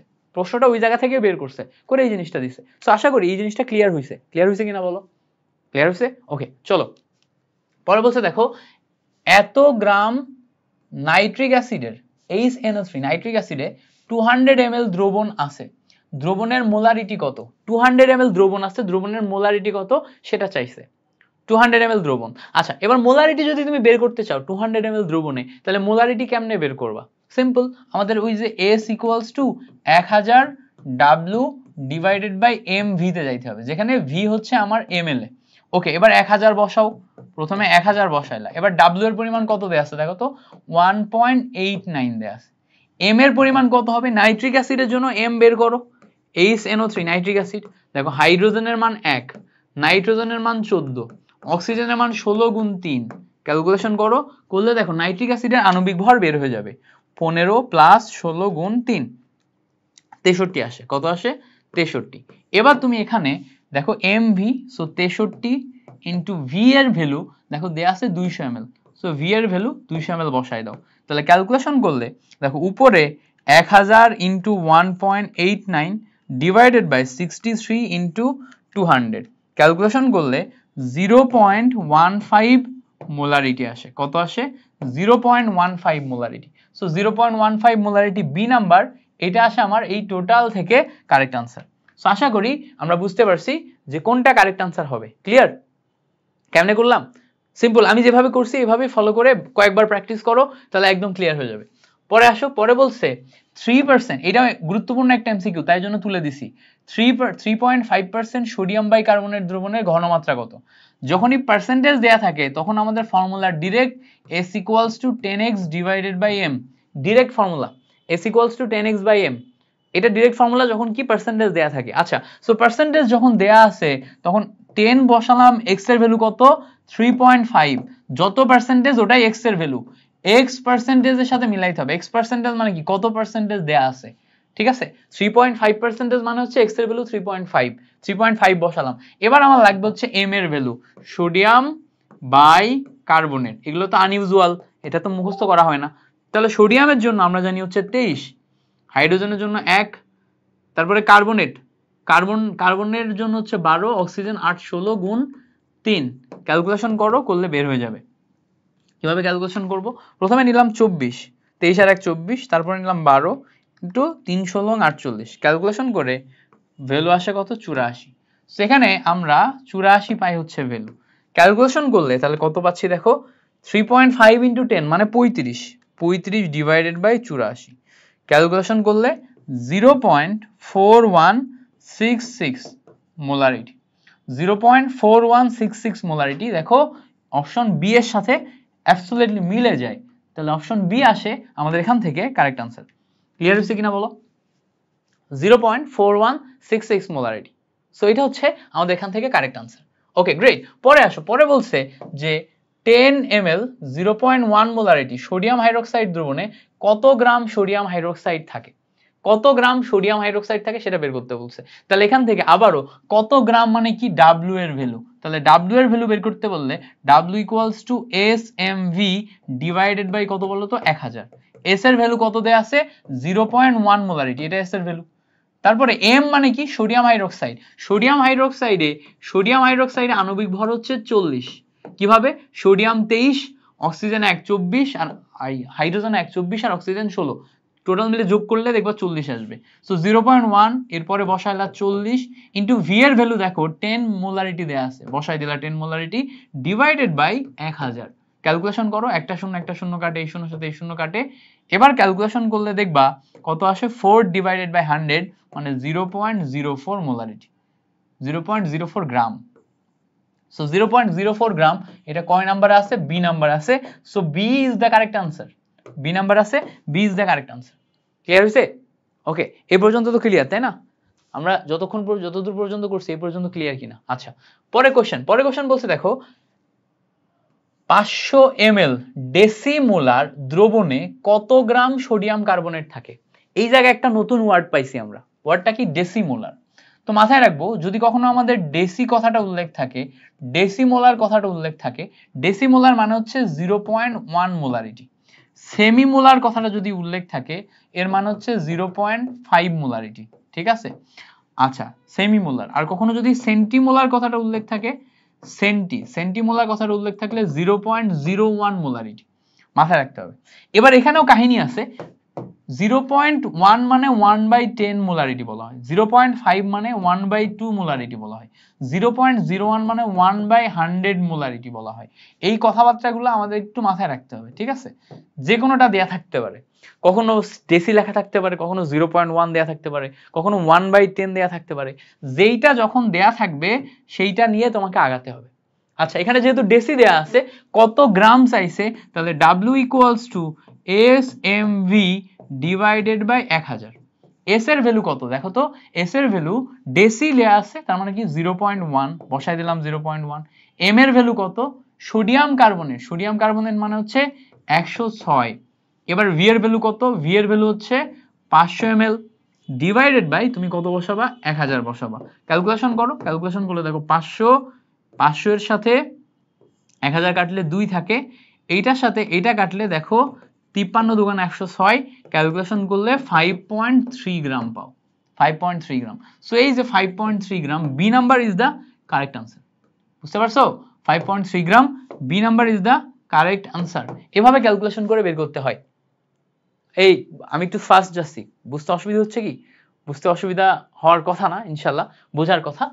পরে আসো, পরে বলছে যে এই জায়গাতে 500 ml 0.5 মোলারিটি সোডিয়াম হাইড্রোক্সাইড দ্রবণ থেকে কত ml ডেসিমোলার দ্রবণ তৈরি করা সম্ভব। মানে একটা দ্রবণ অলরেডি তোমার কাছে দেয়া আছে, হ্যাঁ, এই দ্রবণে 500 ml দেয়া আছে আর 0.5 মোলারিটি দেয়া আছে, এইটা থেকে আরেকটা নতুন দ্রবণ তৈরি করতে বলছে, যেই দ্রবণের তুমি আয়তন ভি জানো না কিন্তু ঘনমাত্রা ডেসিমোলার দেয়া আছে, মানে 0.1 মোলারিটি বলা আছে। যদি একটা থেকে আরেকটা বের করতে বলা হয় তখন কিভাবে করবা? সিম্পল নিয়ম, এটা হচ্ছে লঘুকরণ সূত্র দিয়ে করতে হয়। লঘুকরণ সূত্র অনুযায়ী কেমনে করবা দেখো, খুব simple, S1 V1 = S2 V2, এটা দিয়ে করতে হয়। তাহলে দেখো S1 মানে কি, প্রথম দ্রবণের ঘনমাত্রা, প্রথম দ্রবণের ঘনমাত্রা কত, 0.5 মোলারিটি। V1 মানে কি, প্রথম দ্রবণের আয়তন, সেটা কত, 500 ml বসাই দিলাম। এখান থেকে আমি 1 নাম্বার দ্রবণের S1 V1 পাইলাম। 2 নাম্বার দ্রবণে ঘনমাত্রা দেখো 0.1 মোলারিটি আছে, V2 আমরা জানি না, তাহলে এখান থেকে V2 যদি বের করো, V2 = 0.5 molarity 500 ml divided by 0.1, এটা বের করে পাবো আমরা। তাহলে ক্যালকুলেশন করলে কত পাবো দেখো তো, প্রথমে আসো 0.5 molarity into 500 divided by 0.1, calculation করলে এখান থেকে ভ্যালু আসে হচ্ছে 2500। এই 2500 ml হয় আমার দ্রবণের নতুন আয়তন। তাহলে এখানে দেখো তো 2500 ml আছে কিনা, এই দেখো অপশন এ হচ্ছে আমার 2500 ml, এইটা হচ্ছে আমার দ্রবণের নতুন আয়তন। তাহলে যখনই আমার একটা দ্রবণের আয়তন ঘনমাত্রা দেয়া থাকবে, ওই দ্রবণ থেকেই আয়তন দেয়া থাকবে, ঘনমাত্রা বের করতে বলবে, বা ঘনমাত্রা দেয়া থাকবে আয়তন বের করতে বলবে, তখন S1 V1 = S2 V2, এইটা হচ্ছে আমার ফর্মুলা। এই ফর্মুলাটাকে বলা হচ্ছে লঘুকরণ ফর্মুলা। হ্যাঁ, লঘুকরণ বা গাঢ়করণের জন্য আমরা এই ফর্মুলা ইউজ করি, ঠিক আছে? আরো কতটুকু পানি ঢালতে হবে, আর কতটুকু পানি দিতে হবে, যারা তোমরা আমার পরিমাণগত বেসিক ক্লাস করবে, বেসিক ক্লাস আমি জিনিসপত্রগুলো শেখাই দিব, কেমন? সো আপাতত তুমি বেসিক ফর্মুলাটা মুখস্থ করো এবং ম্যাথটা কিভাবে করতে হয় সেটা মাথায় রাখো। ওকে, জাস্ট এইটুকু মাথায় রাখলে তুমি এটা পারবা। আচ্ছা, পরে আসো, পরে বলছে প্রমাণ দ্রবণ কোনটি। আমরা জানি প্রমাণ দ্রবণ মানে হচ্ছে যেই দ্রবণের ঘনমাত্রা জানা, যে দ্রবণের ঘনমাত্রা জানা তাকে আমরা প্রমাণ দ্রবণ বলি। তো ভালো করে খেয়াল করলে দেখো, এখানে 1 গ্রাম sulphuric acid, 1 ml sulphuric acid, 1 মোল সালফিউরিক অ্যাসিড, কোনোটারই ঘনমাত্রা আমার জানা নেই, বাট 1 মোলারিটি সোডিয়াম কার্বনেট, এটার কিন্তু ঘনমাত্রা জানা আছে। তাহলে এই দ্রবণের ঘনমাত্রা জানা থাকার কারণে এটা হচ্ছে আমার প্রমাণ দ্রবণ। তাহলে আবার বলি কথাটা, যেই দ্রবণের ঘনমাত্রা আমাদের জানা তাকে আমরা প্রমাণ দ্রবণ বলি, যেই দ্রবণের ঘনমাত্রা জানা তাকে আমরা প্রমাণ দ্রবণ বলি। ওকে, আশা করি ক্লিয়ার হয়েছে। পরে আসো, কোনটি প্রাইমারি স্ট্যান্ডার্ড পদার্থ। মাথায় রাখবো, প্রাইমারি স্ট্যান্ডার্ড পদার্থ মনে রাখার উপায় হচ্ছে, প্রাইমারি স্ট্যান্ডার্ড পদার্থে সি থাকবে, কি থাকবে, সি থাকলে সেইটা প্রাইমারি স্ট্যান্ডার্ড পদার্থ। বাট এই সিএল বাদে অন্যগুলাতে যেটাতে সি থাকবে সেটা প্রাইমারি স্ট্যান্ডার্ড পদার্থ। যেমন দেখো আমরা যদি একটু দেখার চেষ্টা করি, K2 Cr2 O7 H2 C2 O4 sodium carbonate, এই সবগুলাতে সি আছে না? সি থাকার কারণে এগুলাকে প্রাইমারি স্ট্যান্ডার্ড পদার্থ বলে, ঠিক আছে? বাট তোমার HCl এ সি থাকা সত্ত্বেও এ প্রাইমারি স্ট্যান্ডার্ড পদার্থ না। এবার যদি আমরা একটু দেখার চেষ্টা করি, এখানে সালফিউরিক অ্যাসিডে সি নাই, পটাশিয়াম পারম্যাঙ্গানেটে সি নাই, বাট K2Cr2O7 এ সি আছে, এইটা প্রাইমারি স্ট্যান্ডার্ড পদার্থ। এখানে সি থাকা সত্ত্বেও এটা প্রাইমারি স্ট্যান্ডার্ড পদার্থ না কেন? কারণ HCl টা ব্যতিক্রম। দেখো প্রাইমারি অ্যান্ড সেকেন্ডারি এর সংজ্ঞা আলাদা, বাট তুমি যখন আইডেন্টিফাই করতে যাবা, আইডেন্টিফাই করার সময় আমি যে টেকনিকটা বলে দিলাম এই টেকনিক ফলো করে তোমাকে আইডেন্টিফাই করতে হবে। কি সেটা? যে প্রাইমারি স্ট্যান্ডার্ড পদার্থে সি থাকবে এক্সেপ্ট HCl, সি থাকবে এক্সেপ্ট HCl। ওকে, পরেরটা আসো, বলছে কোনটি প্রাইমারি স্ট্যান্ডার্ড পদার্থ। আবারও আমি দেখবো কি সি আছে কোনটাতে, দেখো সোডিয়াম কার্বনেট সি আছে, এটা প্রাইমারি স্ট্যান্ডার্ড পদার্থ। বাকি দেখো একটাতেও সি নাই, তাহলে সবগুলা সেকেন্ডারি, এই সবগুলা সেকেন্ডারি, এইটা কি প্রাইমারি। ওকে, এ পর্যন্ত ক্লিয়ার? পরে আসো, পরে বলছে দেখো নিচের কোনটি সেকেন্ডারি স্ট্যান্ডার্ড পদার্থ। তাহলে কিভাবে চিনবো? সেকেন্ডারি স্ট্যান্ডার্ড পদার্থে সি থাকবে না, যেটা সি থাকবে সেটা প্রাইমারি। তাহলে দেখো সোডিয়াম অক্সালেট, সোডিয়াম অক্সালেট মানে Na2C2O4, তাহলে এইটা সোডিয়াম অক্সালেট, যেটা এই সোডিয়াম অক্সালেট কি প্রাইমারি। পটাশিয়াম ডাইক্রোমেট মানে কি K2Cr2O7 সি আছে, এটা প্রাইমারি। অক্সালিক অ্যাসিড H2C2O4 এখানেও সি আছে, তার মানে কি প্রাইমারি। কস্টিক সোডা মানে কি সোডিয়াম হাইড্রোক্সাইড, এখানে সি নাই, তার মানে এটা সেকেন্ডারি। তাহলে এখানে প্রত্যেকটা জিনিসের সংকেত সহ তুমি মুখস্থ করবা, প্রত্যেকটা জিনিসের সংকেত সহ তুমি মুখস্থ করবা, এবং তুমি কি করবা এইভাবে, এইভাবে তুমি হচ্ছে যে মাথায় রাখবা ট্রিকটা কি, ট্রিকটা সহ তোমাকে আগাইতে হবে। ক্লিয়ার তো? আচ্ছা, এই পর্যন্ত ক্লিয়ার হলে পরের যাই। পরে বলছে দেখো নিচের কোনটি সেকেন্ডারি স্ট্যান্ডার্ড পদার্থ। আবারও বলি সেকেন্ডারি স্ট্যান্ডার্ড পদার্থের ক্ষেত্রে কি সি থাকবে না। তাহলে দেখো তো সোডিয়াম কার্বনেট সি আছে, তার মানে কি প্রাইমারি। H2C2O4 সি আছে, তার মানে প্রাইমারি। K2Cr2O7 সি আছে, তার মানে প্রাইমারি। এইটাতে দেখো সি নাই, তার মানে এইটা হচ্ছে আমাদের সেকেন্ডারি স্ট্যান্ডার্ড পদার্থ। সি নাই, সেকেন্ডারি স্ট্যান্ডার্ড পদার্থ। ওকে, পরে বলছে দেখো নিচের কোনটি সেকেন্ডারি স্ট্যান্ডার্ড পদার্থ। আবারও খুঁজবো কি সি নাই কোনটাতে। খেয়াল করো এইটাতে সি আছে প্রাইমারি, এইটাতে সি আছে প্রাইমারি। অক্সালিক অ্যাসিড সি আছে প্রাইমারি, এইটাতে সি নাই সেকেন্ডারি স্ট্যান্ডার্ড পদার্থ। বুঝতে পারছো? তো যেটাতে সি নাই, সি নাই সেটা হচ্ছে সেকেন্ডারি স্ট্যান্ডার্ড পদার্থ, KMnO4 সেকেন্ডারি স্ট্যান্ডার্ড পদার্থ। বলছে দেখো পরবর্তীতে এইটা এই ম্যাথটা করতে হবে। বলছে 250 ml 12.75 গ্রাম K2Cr2O7 থাকলে দ্রবণের মোলারিটি কত? তো মোলারিটি বের করার ফর্মুলা কি? S = 1000 W divided by mv। এখানে ভালো করে খেয়াল করো 1000 নিলাম, W এর ভ্যালু কত গ্রাম দেয়া আছে দেখো তো 12.75 W divided by m, m এর ভ্যালু K2Cr2O7 এখানে নিতে হবে। এটা তুমি সরাসরি মুখস্থ করতে পারো যে এর ভ্যালু আসবে 294। কিভাবে আসবে বলে দিচ্ছি দাঁড়াও। তাহলে এখানে আমি m এর ভ্যালু 294 বসাতে পারি, v এর ভ্যালু কত বসাবো 250 বসায়, এখান থেকে ক্যালকুলেশন করলে হয়ে যাচ্ছে। দেখো K2Cr2O7 এইটার ক্ষেত্রে যদি আমরা যাই, এইটার ক্ষেত্রে দেখো K মানে কি পটাশিয়াম, পটাশিয়াম 19 39 2 গুণ করলাম। ক্রোমিয়ামের ক্ষেত্রে আমরা জানি 52, 52 সাথে 2 গুণ করলাম। অক্সিজেনের জন্য যদি জানি হচ্ছে 16, 16 সাথে 7 গুণ করলাম, ক্যালকুলেশন করলে 294 আসে।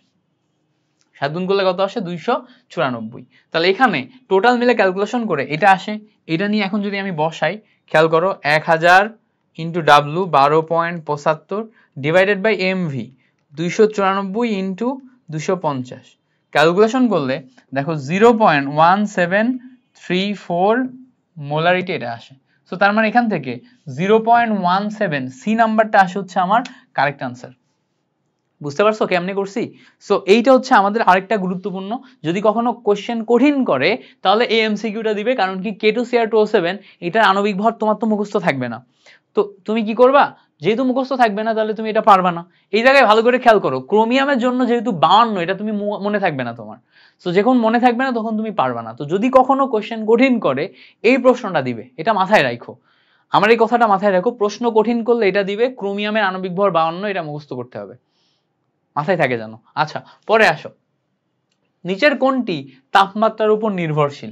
আমরা জানি আয়তন হচ্ছে তাপমাত্রার উপর নির্ভরশীল। তো মোলারিটির ক্ষেত্রে, মোলারিটি যে ব্যাপারটা আছে, মোলারিটির ক্ষেত্রে S equals to N divided by V আসে, মোল ডিভাইডেড বাই আয়তন। তো যেখানে যেহেতু আয়তনের উপর নির্ভরশীল আর আয়তন টেম্পারেচারের উপর নির্ভরশীল, তাহলে এইটা হচ্ছে মোলারিটির ক্ষেত্রে সেটা তাপমাত্রার উপর নির্ভরশীল। এখন মোলারিটির একক কি কি আসে? মোলারিটির একক আসে হচ্ছে মোল পার লিটার। তার মানে নিচে যদি লিটার বা তোমার হচ্ছে যে আয়তন আসে, তাহলে তাপমাত্রার উপর নির্ভরশীল। যেমন দেখো মিলিগ্রাম পার কেজি তাপমাত্রার উপর নির্ভরশীল হবে না, নিচে কোনো আয়তন নাই। তারপরে দেখো মাইক্রোগ্রাম পার কেজি, নিচে আয়তন নাই, ভর আছে। মাইক্রোগ্রাম পার মিলিগ্রাম, নিচে ভর আছে। দেখো একমাত্র মিলিমোল পার লিটার, নিচে দেখো এখানে আয়তন আছে। নিচে এই জায়গায় আয়তন থাকায় এটি হচ্ছে আমাদের তাপমাত্রার উপর নির্ভরশীল। মিলিমোল পার লিটার কিসের উপর নির্ভরশীল? তাপমাত্রার উপর নির্ভরশীল। কি আসবে? এইটা বি নাম্বারটা। তাহলে যখনই আমরা নিচের কোনটি তাপমাত্রার উপর নির্ভরশীল এই প্রশ্নের সম্মুখীন হব, মাথায় রাখতে হবে তাপমাত্রার উপর নির্ভরশীল মানেই হচ্ছে আয়তন থাকবে। আয়তন মানে কি? লিটার। বুঝতে পারছো? এইটা হচ্ছে আমাদের বেসিক। আচ্ছা, ক্লিয়ার হয়েছে? পরে আসো, পরে বলছে যে 100 ml এত মোলারিটি Na2H2O3 দ্রবণের ppm ঘনমাত্রা কত? এখন ppm ঘনমাত্রা বের করার কয়েকটা ফর্মুলা আছে যেগুলো আমাদের মুখস্থ করতে হবে। ppm ইকুয়ালস টু, সরাসরি মনে রাখবো, sm ইন্টু 10⁻³ s হচ্ছে আমাদের ঘনমাত্রা, m হচ্ছে আণবিক ভর। এবার ppm বের করার আরেকটা ফর্মুলা যদি আমরা ভর এবং আয়তন দিয়ে বের করি, w divided by v into 10⁶ আসবে, যেখানে v হচ্ছে ml এ।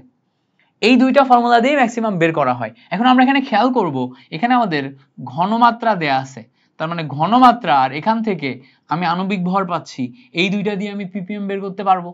তার মানে এই জায়গায় ppm বের করতে গেলে আমার ঘনমাত্রা দিয়েই বের করতে হবে। তাহলে ppm ইকুয়ালস টু ঘনমাত্রা কত দেয়া আছে দেখো 0.15 ইন্টু m, m এর ভ্যালু এখানে দেয়া আছে দেখো Na2H2O3। তো সোডিয়ামের ক্ষেত্রে কত? 23 ইন্টু 2, সালফারের ক্ষেত্রে 16 32 32 ইন্টু 2, অক্সিজেনের ক্ষেত্রে 8 16 16 গুণ 3। ক্যালকুলেশন করো, ক্যালকুলেশন করলে বের হয়ে যাবে। তাহলে দেখো 23 দুগানা 46 আসে, 32 দুগানা 64 আসে, 16 ইন্টু 3 আসে। ক্যালকুলেশন করলে তোমার Na2H2O4 এটা আসে হচ্ছে 158। তাহলে এখানে তুমি ppm এর ভ্যালু পাবা 0.15 ইন্টু 158 ইন্টু তুমি কত পাবা? এই জায়গাতে তোমার ফর্মুলা অনুযায়ী 10⁻³ করতে হবে। সো 10⁻³ বসাবা। সো দেখো কত পাচ্ছ? 0.15 ইন্টু 158 ইন্টু 10⁻³ 0.15 158 ইন্টু 10⁻³ বসাও। ক্যালকুলেশন করে দেখো তুমি এখান থেকে ভ্যালু পাচ্ছ 23,700। এই যে 23,700, এইটা হচ্ছে তোমার কারেক্ট আনসার। বুঝতে পারছো কেমনে করলাম? প্রথমত ppm এ মানেই আমার ফর্মুলা কি সেটা মাথায় রাখতে হবে। ফর্মুলা আমার এই দুইটা, এই দুইটার ভিতরে আমি কোনটায় যাব সেটা কিভাবে পাবো? দেখো এখানে আমার ঘনমাত্রা দেয়া আছে আর আণবিক ভর পাচ্ছি আমি ফর্মুলা থেকে বা আণবিক সংকেত থেকে। আণবিক সংকেত থেকে আমি তোমার আণবিক ভর পাচ্ছি, তাহলে s ইন্টু m ইন্টু 10⁻³ বসাই আমি ভ্যালু পেয়ে গেলাম। অ্যাজ সিম্পল অ্যাজ দ্যাট, কোনো সমস্যা নেই। এভাবে তুমি কিন্তু অনায়াসে ক্যালকুলেশন করে ফেলতে পারবা। আচ্ছা, পরে আসো 33 নম্বর এমসিকিউটা দেখি। বলছে এইটার ক্ষেত্রে ppm কত হবে? তাহলে দেখো এখানে আণবিক ভর এবং ঘনমাত্রা দেয়া আছে, তার মানে ppm এর সরাসরি ফর্মুলা sm ইন্টু 10⁻³ তে যাওয়া যায়। s এর ভ্যালু কত? s এর ভ্যালু দেখো 0.25। m এর ভ্যালু কত? m এর ভ্যালু দেখো sulphuric acid 98 gram into 10⁻³ calculation করো, ক্যালকুলেশন করলে পেয়ে যাচ্ছ 0.25 ইন্টু 98 ইন্টু 1000। ক্যালকুলেশন করলে 24,500 ppm পাইলাম। 24,500 ppm। তো 24,500 ppm মানে কি? সি নাম্বার, সি নাম্বার আসে হচ্ছে আমাদের কারেক্ট আনসার। 24,500 ppm মানে কি? সি নাম্বার, সি নাম্বার আসে কি? Correct answer. তাহলে ppm এককে ঘনমাত্রা কত হবে এটা বের করতে গেলে আমরা 24,500 ppm পাবো। আচ্ছা, পরে বলছে দেখো 0.1 মোলারিটি সোডিয়াম কার্বনেট দ্রবণের ঘনমাত্রা ppm এককে কত? তাহলে ppm এককে ঘনমাত্রা যদি বের করতে চাই আবারও sm ইন্টু 10⁻³, তাহলে s এর ভ্যালু কত? s এর ভ্যালু 0.1 মোলারিটি m এর ভ্যালু কত? m মানে হচ্ছে সোডিয়াম কার্বনেট 106, তাই না? 10 to the power 3, 10 to the পাওয়ার 3 বসাও, ক্যালকুলেশন করলে এখানে বসাও, ক্যালকুলেশন করলে কত আসে? সিম্পল 0.1 106 ইন্টু 10 টু দি পাওয়ার 3 মানে 1000 বসাইলে দেখো 10,600 ppm আসে। তো এখান থেকে তুমি 10,600 ppm option D correct answer বসাইতে পারতেছো। ওকে, সো এই পর্যন্ত ক্লিয়ার কিনা বলো? এই পর্যন্ত ক্লিয়ার? আমরা 1 ঘন্টার কাছাকাছি সময় 34টা মতো এমসিকিউতে আসতে পারছি। যেহেতু প্রথম দিকে আমাদের একটু বেসিক দেখানো লাগছে, এই জন্য 34টা মতো আসতে পারছি, বাট পরের এমসিকিউ সলভ করতে আমাদের আবার সময় লাগবে না, আমরা 10-এ যাইতে পারবো, বিকজ পরের এমসিকিউতে অনেক কিছুতে আমাদের আবার বেসিক অত বেশি লাগবে না। সো আশা করি এই পর্যন্ত তোমরা ক্লিয়ারলি বুঝতে পারছো। এটা পার্ট 1 যাবে, পার্ট 2-তে আমরা বাকি এমসিকিউগুলো ইনশাআল্লাহ আস্তে আস্তে সলভ করে ফেলার চেষ্টা করব। আসসালামু আলাইকুম সবাইকে, তোমাদের সবাইকে স্বাগতম জানাচ্ছি আমাদের পরিমাণগত রসায়নের দ্বিতীয় পর্বে। দ্বিতীয় পর্বে আমরা হচ্ছে 35 নম্বর থেকে বাকি এমসিকিউ গুলো সলভ করব। আমি আগেই বলছি আমরা পরিমাণগত রসায়নের সবচেয়ে গুরুত্বপূর্ণ 100 এমসিকিউ সলভ করার চেষ্টা করতেছি। প্রত্যেকটা এমসিকিউ গুরুত্বপূর্ণ, প্রত্যেকটাই বোর্ডে আসার মতো। সো ভালো করে আমার সাথে সাথে সলভ করে নিবা, কেমন? সো চলো দেরি না করে শুরু করি। 35 নম্বর এমসিকিউটা দেখি। 35 নম্বর এমসিকিউটা বলছে যে 1 ppm 1 ppm মানে কি? আমাদের মাথায় রাখতে হবে 1 ppm মানে হচ্ছে 1 ppm, এই কথাটার মানে হচ্ছে 1 milligram per litre. 1 milligram per litre, milligram per litre, এই রেশিওটা তুমি যদি কোথাও আনতে পারো সেটাই হচ্ছে আমার ppm এর সমান। তাহলে এখানে ভালো করে খেয়াল করো, 1 মিলিগ্রাম পার লিটার, এটা অপশন এ তে আছে, এটাই হচ্ছে আমার 1 ppm। 1 মিলিগ্রাম পার লিটার, এটাই হচ্ছে আমার 1 ppm, বুঝতে পারছো? সো 1 মিলিগ্রাম পার লিটার, এটা হচ্ছে আমার 1 ppm। পরে বলছে দেখো 0.01 মোলারিটি 250 ml HCl দ্রবণের ppm এককে কত? সো এটা আমাদের ppm এককে কত হবে সেটা বের করতে হবে। এখন এখানে আমাদের দেখো কি কি দেয়া আছে, ঘনমাত্রা দেয়া আছে, আর এই জায়গা থেকে আমরা আণবিক ভর পাবো। তো ঘনমাত্রা দেয়া থাকলে আমরা জানি ppm বের করার উপায় হচ্ছে ppm equals to sm into 10 to the power 3। তো সেই ক্ষেত্রে s এর ভ্যালু 0.01 into m এর ভ্যালু কত আসবে? এই জায়গাতে HCl, ক্লোরিন হচ্ছে 35.5 আর হাইড্রোজেন 1, তার মানে 36.5 into 10 to the power 3। এটা ক্যালকুলেশন করলেই তুমি পেয়ে যাবা। এটা তোমার হোমওয়ার্ক, ক্যালকুলেশন করবা, ক্যালকুলেশনটা করে ফেলবা। ওকে, পরের এমসিকিউ চলো। পরেরটা বলছে যে এত যেই দ্রবণ, এই কপার 2+ দ্রবণে ppm কত হবে?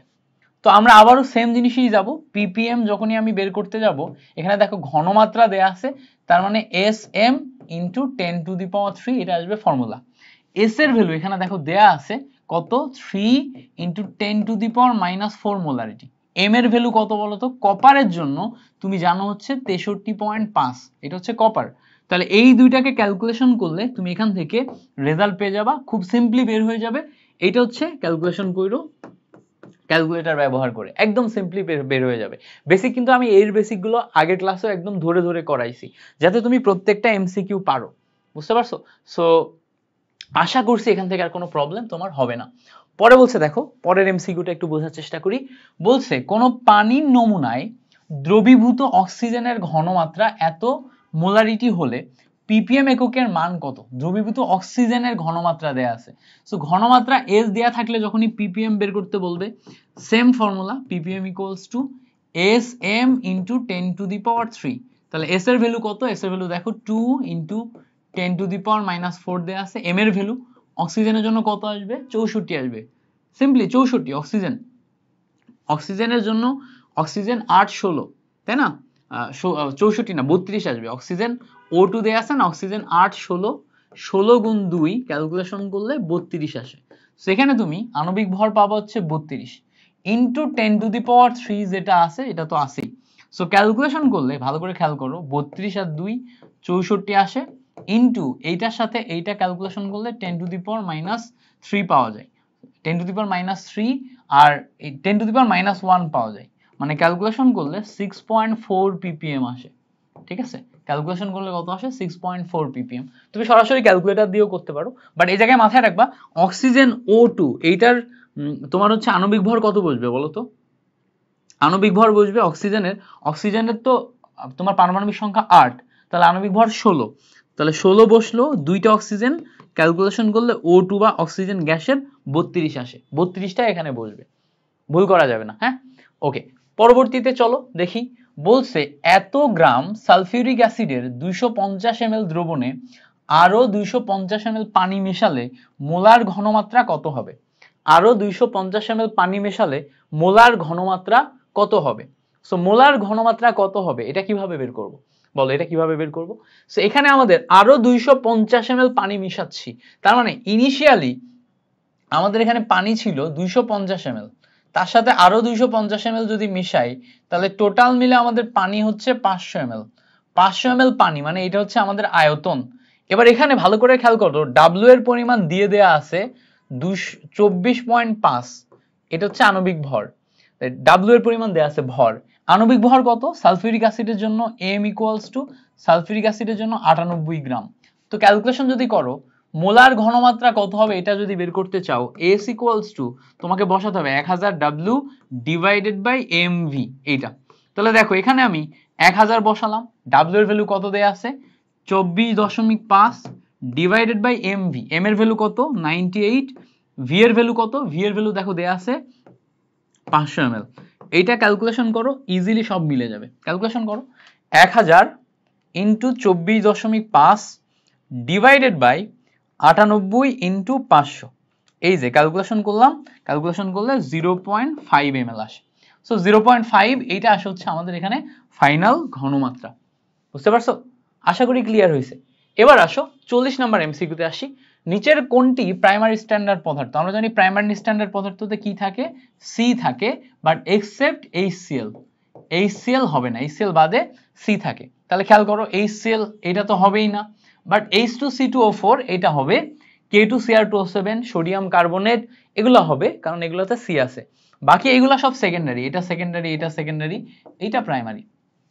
ওকে, মাথায় থাকবে, এই ট্রিক তো তোমাকে আমি আগেই শেখাইছি। এবার আসো পরের এমসিকিউতে আসি। নিচের কোন পদার্থের প্রমাণ দ্রবণের ঘনমাত্রা সময়ের সাথে সাথে পরিবর্তন হয়? কোন প্রমাণ দ্রবণের ঘনমাত্রা সময়ের সাথে সাথে পরিবর্তিত হয়?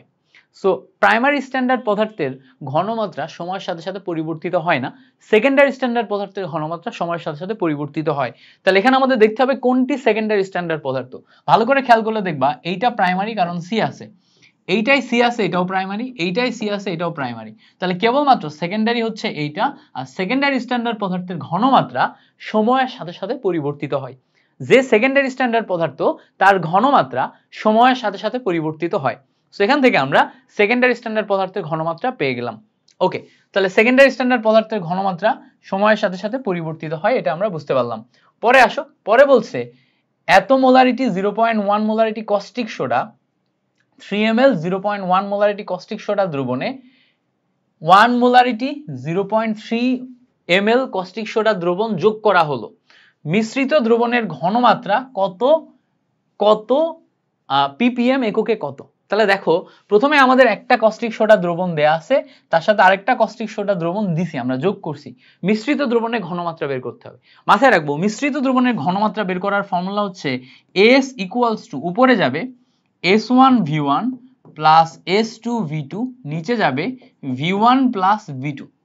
সো উপরে S1V1 প্লাস S2V2, নিচে আসবে V1 প্লাস V2। এটা হচ্ছে মিশ্রিত দ্রবণের ঘনমাত্রা বের করার ফর্মুলা, মিশ্রিত দ্রবণের ঘনমাত্রা বের করার ফর্মুলা। তাহলে আমরা মিশ্রিত দ্রবণের ঘনমাত্রা বের করার ফর্মুলা অনুযায়ী দেখো উপরে 3 ml 0.1 মোলারিটি প্লাস এখানে দেখো 1 ml 0.3 মোলারিটি বসাই দিলাম। নিচে দেখো দুইটা আয়তনের যোগফল, দুইটা আয়তন কত, একটা দেখো 3 মোলার, আরেকটা দেখো 1 মোলার, বের করে ফেললাম। এখান থেকে দেখো একটা নতুন ঘনমাত্রা তুমি পাবা, নতুন ঘনমাত্রা পাবা, কত পাবা বলো তো? নতুন ঘনমাত্রা যেটা সেটা পাবা 0.3 plus 0.3 plus 0.3 divided by 4, calculation করলে 0.6 ডিভাইডেড বাই 4। সো ক্যালকুলেশন করলে এখান থেকে কত আসে দেখি, 0.6 ডিভাইডেড বাই 4 ক্যালকুলেশন করলে আসে হচ্ছে 0.15 মোলারিটি, এটা আসে ঘনমাত্রা। এখন এই ঘনমাত্রাটাকে ppm এককে কিভাবে বের করবা? ppm মানে হচ্ছে sm into 10 to the power 3, s এর ভ্যালু 0.15, m কত, m হচ্ছে কস্টিক সোডা মানে সোডিয়াম হাইড্রোক্সাইড, সোডিয়াম হাইড্রোক্সাইডের আণবিক ভর কত 40, ইন্টু 10⁻³ ক্যালকুলেশন করো, বের হয়ে যাবে 0.1540 ইন্টু 10⁻³ ক্যালকুলেশন করলে এখান থেকে দেখো 6000 আসে। তাহলে এখান থেকে শেষ পর্যন্ত ক্যালকুলেশন করে আমরা 6000 ppm পাই। বুঝতে পারছো? 6000 ppm কিভাবে বের করলাম? জাস্ট বেসিক, আগে আমরা দ্রবণের ঘনমাত্রা বের করার ফর্মুলা অনুযায়ী দ্রবণের ঘনমাত্রা বের করছি, তারপরে এইটা থেকে ppm বের করছি। ওকে, ক্লিয়ার হইছে? সিম্পল জিনিস। আচ্ছা, পরের এমসিকিউ চলো। বড় বলছে যে 2 লিটার দ্রবণে 80 গ্রাম সোডিয়াম হাইড্রোক্সাইড দ্রবীভূত আছে, ওই দ্রবণের ঘনমাত্রা কত হবে? ওই দ্রবণের ঘনমাত্রা কত হবে? 2 লিটার দ্রবণে 80 গ্রাম। তাহলে এখন আমরা জানি S equals to 1000 W divided by mv, যেখানে v হচ্ছে ml এ বসতে হবে। তাহলে ভালো করে বোঝার চেষ্টা করি, 1000 নিলাম, W এর ভ্যালু কত দেয়া আছে দেখো 80 গ্রাম। আণবিক ভর এই জায়গাতে সোডিয়াম হাইড্রোক্সাইডে আণবিক ভর কত? 40 ইন্টু v, 2 লিটারের জন্য এখানে তোমাকে বসাতে হবে 2000 ml। এবার তুমি ক্যালকুলেশন করো, 1000 এর সাথে 1000 কেটে গেল, ফলে এখানে কত হইলো? এখানে 2 থেকে গেল, 40 দুগুণে 80, উপরে 80, এটার সাথে টোটাল মিলে কেটে যে এখানে আমাদের ঘনমাত্রা তৈরি হয়ে যায় 1 মোলারিটি। সো 1 মোলারিটি আসে হচ্ছে আমাদের ঘনমাত্রা। আমরা just basic formula S equals to 1000 W by mv এই ফর্মুলাতে কিন্তু বসাইছি, আর কিচ্ছু করি নাই। এখানে আমাদের 2 লিটার দেয়া আছে, বাট ফর্মুলাতে ml হয়, তো ফর্মুলা 2 লিটারকে আমি ml এ কনভার্ট করে নিছি, আর W এর পরিমাণ বসাইছি, বাকি বসাই দিছি। সিম্পল। ওকে, পরে আসো। পরে বলছে 5% W বাই V পটাশিয়াম হাইড্রোক্সাইডের মোলার ঘনমাত্রা কত? আমরা জানি S equals to 10x by m, এটা হচ্ছে শতকরা ঘনমাত্রার ফর্মুলা। 10 বসালাম, x এর ভ্যালু কত দেয়া আছে? 5% মানে 5 divided by m, potassium hydroxide এইটার জন্য আণবিক ভর বের করতে হবে। পটাশিয়াম 39, তারপরে অক্সিজেন 8, 16 প্লাস 1, ক্যালকুলেশন করলে কত আসে দেখো 56, 56 আসে। সেখান থেকে ক্যালকুলেশন করলে 56, 56 আসে, উপরে যাবে দেখো 50 divided by 56। So 50 divided by 56, এইটা হচ্ছে তোমার বেসিক ক্যালকুলেশন। ক্যালকুলেশন করলে 0.89 আসবে। কত আসবে? 0.89 মোলারিটি। 0.89 মোলারিটি এইটা। সো দেখো 0.89 মোলারিটি অপশন সি তে আছে। সো অপশন সি হচ্ছে আমাদের কারেক্ট আনসার। ওকে, গ্রেট, বুঝতে পারছি আশা করি। পরে বলছে দেখো 5% সোডিয়াম হাইড্রোক্সাইডের মোলার ঘনমাত্রা বের করো। তাহলে এটা কেমনে বের করব? S equals to same formula 10x divided by m। 10 বসাও, x এর ভ্যালু কত? 5, x এর ভ্যালু কত? 5 ডিভাইডেড বাই m। m মানে কি? সোডিয়াম হাইড্রোক্সাইড, সোডিয়াম হাইড্রোক্সাইডে আণবিক ভর কত? 40, 40 বসাও, ক্যালকুলেশন করলে দেখো এই শূন্য কেটে যে 5 ডিভাইডেড বাই 4 আসে, মানে 1.25 হয়তো সম্ভবত 1.25 মোলারিটি আসে। এইটা আসে হচ্ছে কারেক্ট আনসার। 5 ডিভাইডেড বাই 4 1.25 এ আসার কথা। ইয়েস, 1.25। বুঝতে পারছো? ক্লিয়ার হইছে? মজার জিনিস না? খুব সিম্পল, মজার জিনিস। ওকে, সো তোমরা যারা যারা ক্লাসগুলা করছো, এই ক্লাসের রিভিউ আমাদের ব্রেকিং কেমিস্ট্রি চ্যানেলে কিন্তু দিতে পারো। বুঝতে পারছো? ভাইয়ার ক্লাস করতেছো, একটু ভাইয়াকে প্রমোট যদি করো তাহলে ভাইয়ার ভালো লাগবে আর কি। চ্যানেলে সাবস্ক্রাইব করবা, একটু ভাইয়াকে প্রমোট করবা, এগুলো করলে একটু ভালো লাগবে। ঠিক আছে, কইরো। তোমার জন্য হয়তো জাস্ট একটা সিম্পল কাজ, বাট আমার জন্য অনেক কিছু। কারণ তোমরা যত বেশি আমাকে পছন্দ করবা, তত বেশি আমার ক্যারিয়ারের গ্রোথ হবে। সো এটা একটা অনেক কিছু। ওকে, সো চলো পরে আসি। পরে বলছে ইথানোয়িক অ্যাসিড এবং সোডিয়াম হাইড্রোক্সাইডের ট্রাইট্রেশনে উপযুক্ত নির্দেশক কোনটি? এইটার একটা টেকনিক শেখাবো, আর কখনো ভুল হবে না তোমার। দেখো মাথায় রাখবো যে এইটা হচ্ছে আমাদের পিএইচ স্কেল। পিএইচ স্কেল শুরু হয় 0 থেকে, শেষ হয় 14-তে, মাঝখানে হচ্ছে 7। ঠিক আছে, এবার এখানে আমি মাথায় রাখবো যে পিএইচ স্কেলে 0 থেকে 7 এই অংশটা হচ্ছে আমার অ্যাসিডিক, আর 7 থেকে 14 এই যে অংশটা আছে এইটা হচ্ছে আমার বেসিক বা বেজ। সো এই অংশটা অ্যাসিড, এই অংশটা ক্ষার, মাথায় রাখবো। যদি কোথাও আমার অ্যাসিডিক হয়, অ্যাসিডিকের জন্য আমার নির্দেশক হচ্ছে মিথাইল অরেঞ্জ, মিথাইল রেড, মাথায় রাখবো, মিথাইল অরেঞ্জ, মিথাইল রেড। আর যদি আমার কখনো বেসিক হয়, বেসিকের জন্য নির্দেশক হচ্ছে ফেনল ফথালিন, যেটা আছে এটা হচ্ছে বেসিকের জন্য। এবার দেখো একটা অংশ পাইলাম আমি অ্যাসিডিক, আর একটা অংশ পাইলাম কি আমি বেসিক। অ্যাসিডিকের জন্য মিথাইল অরেঞ্জ মিথাইল রেড, বেসিকের জন্য ফেনলফথালিন। এবার ভালো করে খেয়াল করো, যদি আমি স্ট্রং অ্যাসিড আর উইক বেজ এই দুইটা টাইট্রেশন করি, তাহলে টাইট্রেশন শেষে যখন লবণ পানি তৈরি হবে তখন এই স্ট্রং অ্যাসিড এবং উইক বেজের ভিতরে স্ট্রং অ্যাসিডটাই কার্যকর হবে, ফলে এই দ্রবণের প্রকৃতি হবে স্ট্রং অ্যাসিড বা অ্যাসিডিক। অ্যাসিডিক হইলে এই অংশে চলে আসবে আমার নির্দেশক। ব্যাপারটা এইভাবে কাজ করে, ব্যাপারটা এইভাবে কাজ করে। এখন আমরা একটু দেখার চেষ্টা করব এখানে কি হয়। দেখো ইথানোইক অ্যাসিড একটা উইক অ্যাসিড, সোডিয়াম হাইড্রোক্সাইড একটা স্ট্রং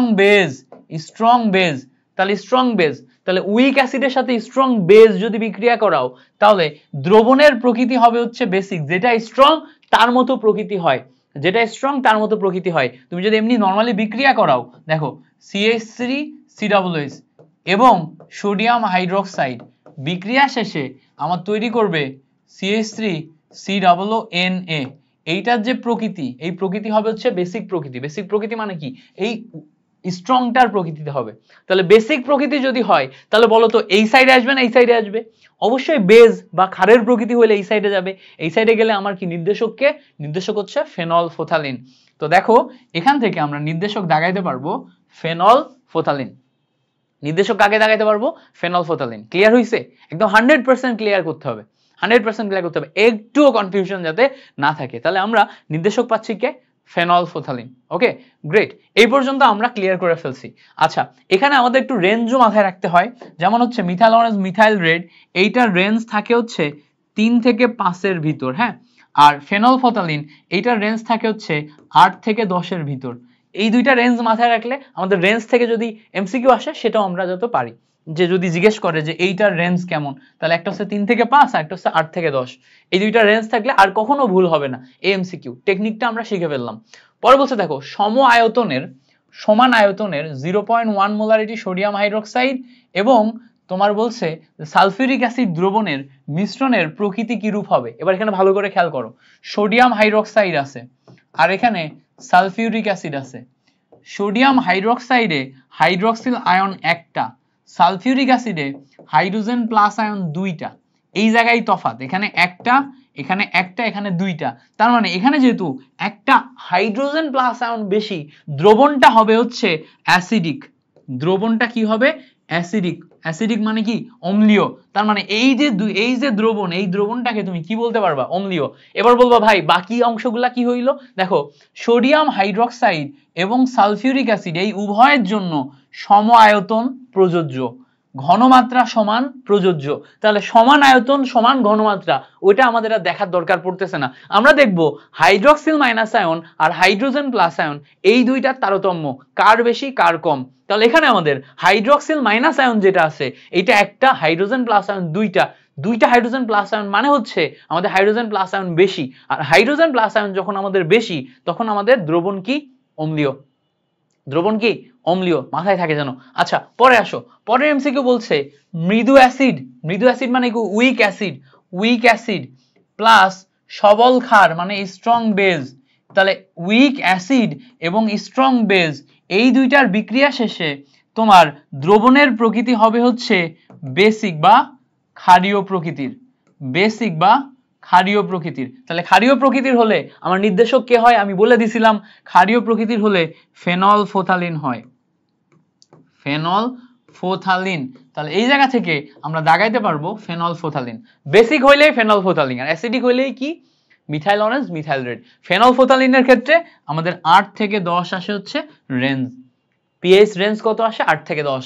ওকে, পরে আসো, পরে বলছে দেখো অম্লক্ষার টাইট্রেশনের সমাপ্তি বিন্দুতে ফেনলফথালিন নির্দেশকের বর্ণ পরিবর্তনের সীমা কত? আমি একটু আগে বলছি ফেনলফথালিন হলে 8 থেকে 10। দেখো তো 8 থেকে 10 এ কে আছে? এই দেখো 8.3 থেকে 10 আছে না? তাহলে 8 থেকে 10 মানে কি 8.3 থেকে 10 এই রেঞ্জটা পারফেক্ট রেঞ্জ। তার মানে এটা তুমি দাগাইতে পারবা, হুবহু এইটা মুখস্থ করবা বা 8 থেকে 10 মনে রাখবা, রেখে এইটা দাগাইতে পারবা। ঠিক আছে, আমি ওভারঅল একটা মাথার ভিতর আইডিয়া রাখি সব সময় যাতে ওইটা দিয়ে দাগাইতে পারি, টু দা পয়েন্টে দাগাইতে পারি। যতটুকু প্রয়োজন ততটুকু সুন্দর মতো মাথার ভিতরে প্র্যাকটিস করে আয়োজন করে ফেলবো যাতে হয়ে যায়। ওকে, পরে আসো, পরে বলছে মিথাইল অরেঞ্জ MO হ্যাঁ, এর বর্ণ পরিবর্তনের পিএইচ পরিসর কত? মাথায় রাখবো মিথাইল অরেঞ্জ, মিথাইল রেড, এই দুইটার ক্ষেত্রে 3 থেকে 5 এই রেঞ্জের কাছাকাছি থাকবে, এই রেঞ্জে দেখাইতে পারবো। দেখো তো 3 থেকে 5 পাচ্ছি কিনা, ইয়েস 3 থেকে 5 পাচ্ছি। তার মানে মিথাইল অরেঞ্জ, মিথাইল রেডের জন্য 3 থেকে 5 দেখায় ফেললাম। Option A is correct answer. এইটা কিসের জন্য? এইটা অ্যাসিডিক পার্ট যেটা আছে, অ্যাসিডিক পার্টের জন্য নির্দেশক। ওকে, মাথায় থাকে যেন। একবার সুন্দর মতো দেখাই দিচ্ছি, বাকি সব সময় যাতে তুমি পারো। পরে বলছে দেখো 0.1 molarity HCl 10 ml দ্রবণকে 0.1 molarity 10 ml HCl দ্রবণকে প্রশমিত করতে 0.2 মোলারিটি সোডিয়াম কার্বনেট দ্রবণে কত ml প্রয়োজন? আচ্ছা, এইটা কিন্তু একটা ট্রাইট্রেশনের ম্যাথ। এখন আমি জানি না তুমি ট্রাইট্রেশনের ফর্মুলা জানো কিনা, আমি তোমাকে ট্রাইট্রেশনের শর্টকাট ফর্মুলা শেখাই। ট্রাইট্রেশনের শর্টকাট ফর্মুলা হচ্ছে summation of EN of acid, ঠিক আছে, বাম সাইডে equal to summation of EN of base, এটা যাই হচ্ছে ডান সাইডে। এটার মানে কি, সবগুলা অ্যাসিড বাম সাইডে আসবে, সবগুলা বেজ ডান সাইডে যাবে, এবং এই সবগুলা অ্যাসিড গুলার EN গুলা যোগফল হবে। এখন আমাদের এখানে অ্যাসিড দেখো একটাই আছে, অ্যাসিড একটাই আছে। এই একটা অ্যাসিড কি? Hydrochloric acid. এই হাইড্রোক্লোরিক অ্যাসিডের তুল্য সংখ্যা কত? তুল্য সংখ্যা 1, তার মানে E এর ভ্যালু 1। এবার এই N কে ভাঙলে VS পাওয়া যায়। V কত আছে দেখো তো এখানে? 10 ml। S কত আছে দেখো তো? 0.1 মোলারিটি। পেয়ে গেলাম। এই সাইডে আমরা অ্যাসিড বসালাম। ওকে, এবার আসো ডান সাইডে যাই, বেজ। বেজের ক্ষেত্রে দেখো আমাদের বেজ সোডিয়াম কার্বনেট, সোডিয়াম কার্বনেটের E এর ভ্যালু কত? 2। সোডিয়াম কার্বনেটের E এর ভ্যালু কত? 2। কারণ কি, দুইটা তোমার অ্যাসিড কে সে প্রশমিত করতে পারে, এই জন্য এই ক্ষারটা দ্বিক্ষারীয়। Sodium carbonate 2।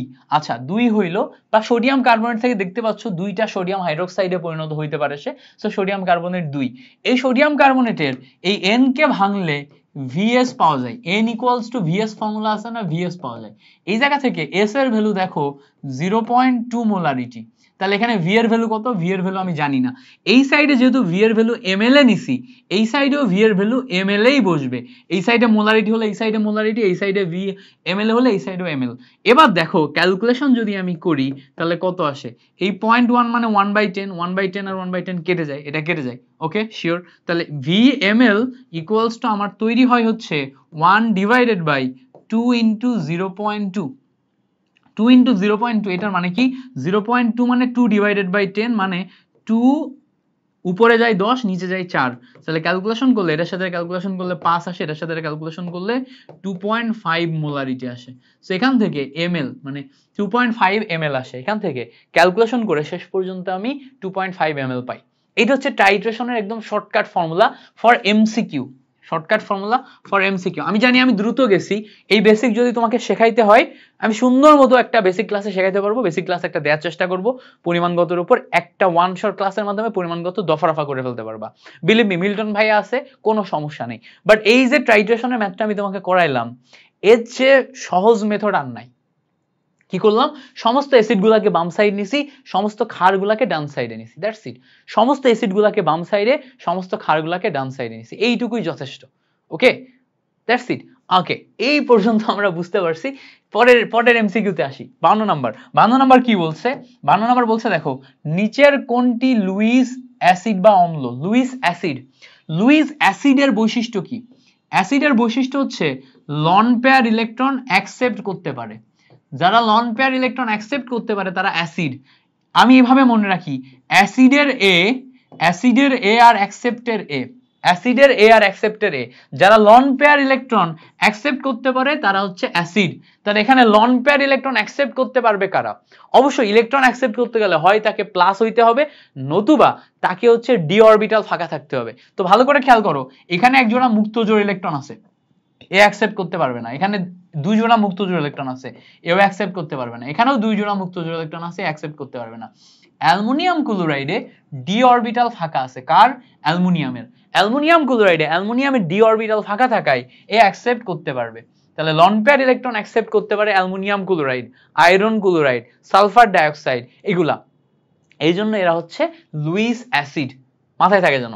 পরে বলছে দেখো, নিচের কোনটি লুইস ক্ষার? লুইস ক্ষার মানে যারা লন পেয়ার ইলেকট্রন ডোনেট করতে পারে, যারা মুক্তজোড় ইলেকট্রন মুক্তজোড় ইলেকট্রন দান করতে পারে। মুক্তজোড় ইলেকট্রন দান করতে পারতে হলে তার কাছে কি উপস্থিত থাকতে হবে। যেমন ধরো এই যে NF3 নাইট্রোজেনের উপর এক জোড়া মুক্তজোড় ইলেকট্রন উপস্থিত আছে, সো এ দান করতে পারে, এ ক্ষার। BF3 এর p অরবিটাল ফাঁকা আছে, সো এ হচ্ছে অ্যাকসেপ্ট করতে পারবে, এইটা অ্যাকসেপ্ট করতে পারবে, এইটা অ্যাকসেপ্ট করতে পারবে, তাহলে এগুলা সব ক্ষার, এইটা হচ্ছে তোমার অ্যাসিড, এইটা হচ্ছে অ্যাসিড, এইটা হচ্ছে তোমার ক্ষার। বুঝতে পারছো? সো এটা হচ্ছে আমাদের লুইসের যে থিওরি। লুইসের থিওরি থেকে সবসময় তোমার হচ্ছে একটা এমসিকিউ আসে। আমি যদি থিওরিটা একটু সংক্ষেপে বলি, লন পেয়ার ইলেকট্রন অ্যাকসেপ্ট করতে পারলে অ্যাসিড, অ্যাকসেপ্ট করতে পারবে কারা? যাদের পি অরবিটাল, ডি অরবিটাল এগুলো ফাঁকা, অথবা যারা প্লাস আয়ন, যেমন ধরো অ্যালুমিনিয়াম ক্লোরাইড, ঠিক আছে, আয়রন ক্লোরাইড, এগুলার তোমার হচ্ছে যে ডি অরবিটাল ফাঁকা। এছাড়া হচ্ছে ধরো কার্বন ডাইঅক্সাইড, সালফার ডাইঅক্সাইড এগুলা। আর তোমার হচ্ছে লন পেয়ার ইলেকট্রন ডোনেট যারা করতে পারে, লন পেয়ার ইলেকট্রন যারা ডোনেট করতে পারে তারা হচ্ছে কি? তারা হচ্ছে বেজ। যেমন উদাহরণ হিসেবে অ্যামোনিয়া নাইট্রোজেনের উপর এক জোড়া মুক্তজোড় ইলেকট্রন আছে, পানিতে দুই জোড়া আছে, তারপরে হচ্ছে NF3 তে এক জোড়া আছে। এই টাইপের যৌগ যারা আছে, যারা মুক্তজোড় ইলেকট্রন ডোনেট করতে পারে, তারা হচ্ছে বেজ। ওকে, পরে আসো, পরে বলছে দেখো শক্তিশালী অ্যাসিড স্ট্রং অ্যাসিড প্লাস দুর্বল ক্ষার উইক বেজ, এই দুইটা টাইট্রেশনে তৈরি হয় হচ্ছে তোমার অ্যাসিডিক মিডিয়া। আর অ্যাসিডিক মিডিয়া হলে আমি বলছিলাম, মিথাইল অরেঞ্জ এবং মিথাইল রেড, ঠিক আছে, এই দুইটা হচ্ছে তোমার নির্দেশক। তাহলে এখানে দেখো তো মিথাইল অরেঞ্জ মিথাইল রেড আছে, খেয়াল করো, এই দেখো মিথাইল অরেঞ্জ আছে, তাহলে মিথাইল অরেঞ্জ হবে কারেক্ট আনসার। এখানে মিথাইল রেড আছে, মিথাইল রেড থাকলেও তার সাথে ফেনফথলিন আছে, তাহলে তো হচ্ছে না, ফেনফথলিন বেজের জন্য আর মিথাইল রেড অ্যাসিডের জন্য, তাহলে মিথাইল অরেঞ্জ হবে আমাদের কারেক্ট আনসার। ক্লিয়ার হয়েছে? ক্লিয়ার হয়ে যাওয়ার কথা। পরে আসো, পরে বলছে 0.001 মোলারিটি HCl দ্রবণে pH এর মান কত? তাহলে HCl যেটা, এটা হচ্ছে শক্তিশালী অ্যাসিড, ফলে এ হাইড্রোজেন প্লাস আয়ন এবং ক্লোরিন মাইনাস আয়নে রূপান্তর হয়। কয়টা হাইড্রোজেন প্লাস আয়ন? একটা হাইড্রোজেন প্লাস আয়নে রূপান্তর হয়। pH বের করার ফর্মুলা হচ্ছে pH - log of EC। ই মানে তুল্য সংখ্যা, মানে কয়টা হাইড্রোজেন প্লাস আয়ন ছাড়ছে সেইটা, আর সি মানে ঘনমাত্রা, তাহলে -log of একটা হাইড্রোজেন ছাড়ে, ঘনমাত্রা কত? 0.001। ক্যালকুলেশন করলে -log of 10⁻² আসে, -2 সামনে আসলে এখান থেকে আমরা 2 পাই, -2 সামনে আসলে এখান থেকে আমরা 2 পাই। বুঝতে পারছো? সো এখান থেকে আমরা 2 পাই, সো 2 আসে আমাদের কারেক্ট আনসার। দ্যাট মিন্স এই যে এইটা সি নাম্বারটা আমাদের এক্সাক্ট কারেক্ট আনসার আসবে। বুঝতে পারছো? ক্লিয়ার হয়ে যাওয়ার কথা। ওকে, পরে বলছে দেখো নিচের কোন জোড়া লুইস অ্যাসিডের কাজ কি? অ্যাকসেপ্ট করতে পারা। অ্যাকসেপ্ট কারা করতে পারে? যাদের ডি অরবিটাল ফাঁকা। এবার এখানে ভালো করে খেয়াল করো, অ্যাকসেপ্টের জন্য ডি অরবিটাল ফাঁকা কার কার আছে? দেখো এই যে অ্যালুমিনিয়াম ক্লোরাইড এবং BF3, এই দুইটা ডি এবং পি অরবিটাল ফাঁকা আছে, সো এরা হচ্ছে অ্যাকসেপ্ট করতে পারে। বাকি সব জায়গাতে দেখো মুক্তজোড় ইলেকট্রন আছে, এখানে মুক্তজোড় ইলেকট্রন আছে, এখানে মুক্তজোড় ইলেকট্রন আছে, এখানে দেখো মুক্তজোড় ইলেকট্রন আছে, সো মুক্তজোড় ইলেকট্রন থাকলে সে ক্ষার। মুক্তজোড় ইলেকট্রন যদি থাকে তাহলে সে ক্ষার, আর যদি কেউ অ্যাকসেপ্ট করতে পারে তাহলে সে অ্যাসিড। মাথায় থাকে যেন। ওকে, পরে আসো, পরে বলছে দেখো K4FeCN6 এই জটিল যৌগে আয়রনের জারণ সংখ্যা কত? এই জটিল যৌগে আয়রনের জারণ সংখ্যা বের করতে বলছে। তো আমরা এখানে মাথায় রাখবো আয়রনের জারণ সংখ্যা বের করতে হবে। প্রথমে পটাশিয়ামের জন্য আমরা জানি পটাশিয়ামের জন্য +1, কয়টা পটাশিয়াম আছে? 4টা আছে। আয়রনের জন্য জারণ সংখ্যা বের করার জন্য এটাকে আমি x ধরে নিলাম। সায়ানাইডের জন্য আমরা পাচ্ছি হচ্ছে -1 × 6, ক্যালকুলেশন করে টোটাল মিলে আমি 0 বসালাম। তাহলে এখানে ক্যালকুলেশন করলে দেখো এই জায়গাতে আমি 4 পাই প্লাস x, এখানে ক্যালকুলেশন করলে -6 পাই equals to 0। So x equals to +6 - 4, calculation করলে +2 পাওয়া যায়। সো K4FeCN6 এখানে জারণ সংখ্যা আমি পাচ্ছি আয়রনের হচ্ছে +2, জারণ সংখ্যা কত পাচ্ছি? আয়রনের +2। এবার দেখো লিথিয়াম অ্যালুমিনিয়াম হাইড্রাইড একটা যৌগ আছে, এই যৌগে হাইড্রোজেনের জারণ মান কত, হাইড্রোজেনের জারণ মান খুঁজছে। এবার ভালো করে বোঝার চেষ্টা করি।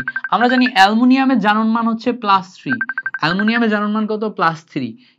এবার লিথিয়ামের জারণ মান কত, লিথিয়ামের জারণ মান আমরা জানি হচ্ছে, এটা যেহেতু গ্রুপ 1 এর মৌল +1, তাহলে +3 +1 পেয়ে যাচ্ছি। তাহলে এখন এই জায়গাতে হাইড্রোজেনের জারণ মান কি হবে, আমি যদি x ধরি তাহলে এখানে আমি 4x পাচ্ছি, রেখে দিলাম 4x। ক্যালকুলেশন করলে দেখবা 4x = -4 পাওয়া যায়, x = আমাদের রেজাল্ট আসে -1, x = আমাদের রেজাল্ট কি আসে, -1। সো লিথিয়াম অ্যালুমিনিয়াম হাইড্রাইড যৌগে হাইড্রোজেনের জারণ মান কত আসে, -1। হাইড্রোজেনের জারণ মান -1 আসে, বুঝতে পারছো? সো লিথিয়াম অ্যালুমিনিয়াম হাইড্রাইড যৌগে হাইড্রোজেনের জারণ মান কত আসে, -1। That's it. Okay, great. পরে আসো, পরে বলছে দেখো Na2S2 Na2S4O6 যৌগে সালফারের জারণ মান কত। তো দেখো আমরা যদি একটু দেখার চেষ্টা করি, Na2S4O6 এই যৌগে সালফারের জারণ মান, টোটাল যৌগের জারণ মান আমরা 0 ধরলাম। এবার দেখো সোডিয়ামের ক্ষেত্রে আমরা জারণ মান জানি হচ্ছে +1, সো +1 × 2। সালফারের জারণ মান বের করতে হবে। সালফারকে যদি আমি x ধরি, কয়টা সালফার আছে, 4টা। অক্সিজেনের জারণ মান কত, অক্সিজেনের জারণ মান -2, সো -2 × 6 = 0। বুঝতে পারছো ক্যালকুলেশন করার সিস্টেম কি করলাম? দেখো সোডিয়ামের জন্য +1 জানি, 2টা সোডিয়াম গুণ করে দিলাম। সালফারের জন্য x ধরে নিলাম, 4টা সালফার, 4 গুণ করে ফেললাম। অক্সিজেনের জন্য -2, এবার অক্সিজেন সংখ্যা গুণ করে দিলাম, দিয়ে একটা টোটাল ইকুয়েশন লিখলাম। আমার এইটা যেহেতু টোটাল আয়নটা চার্জ 0, এজন্য আমি ওই সাইডে 0 লিখছি।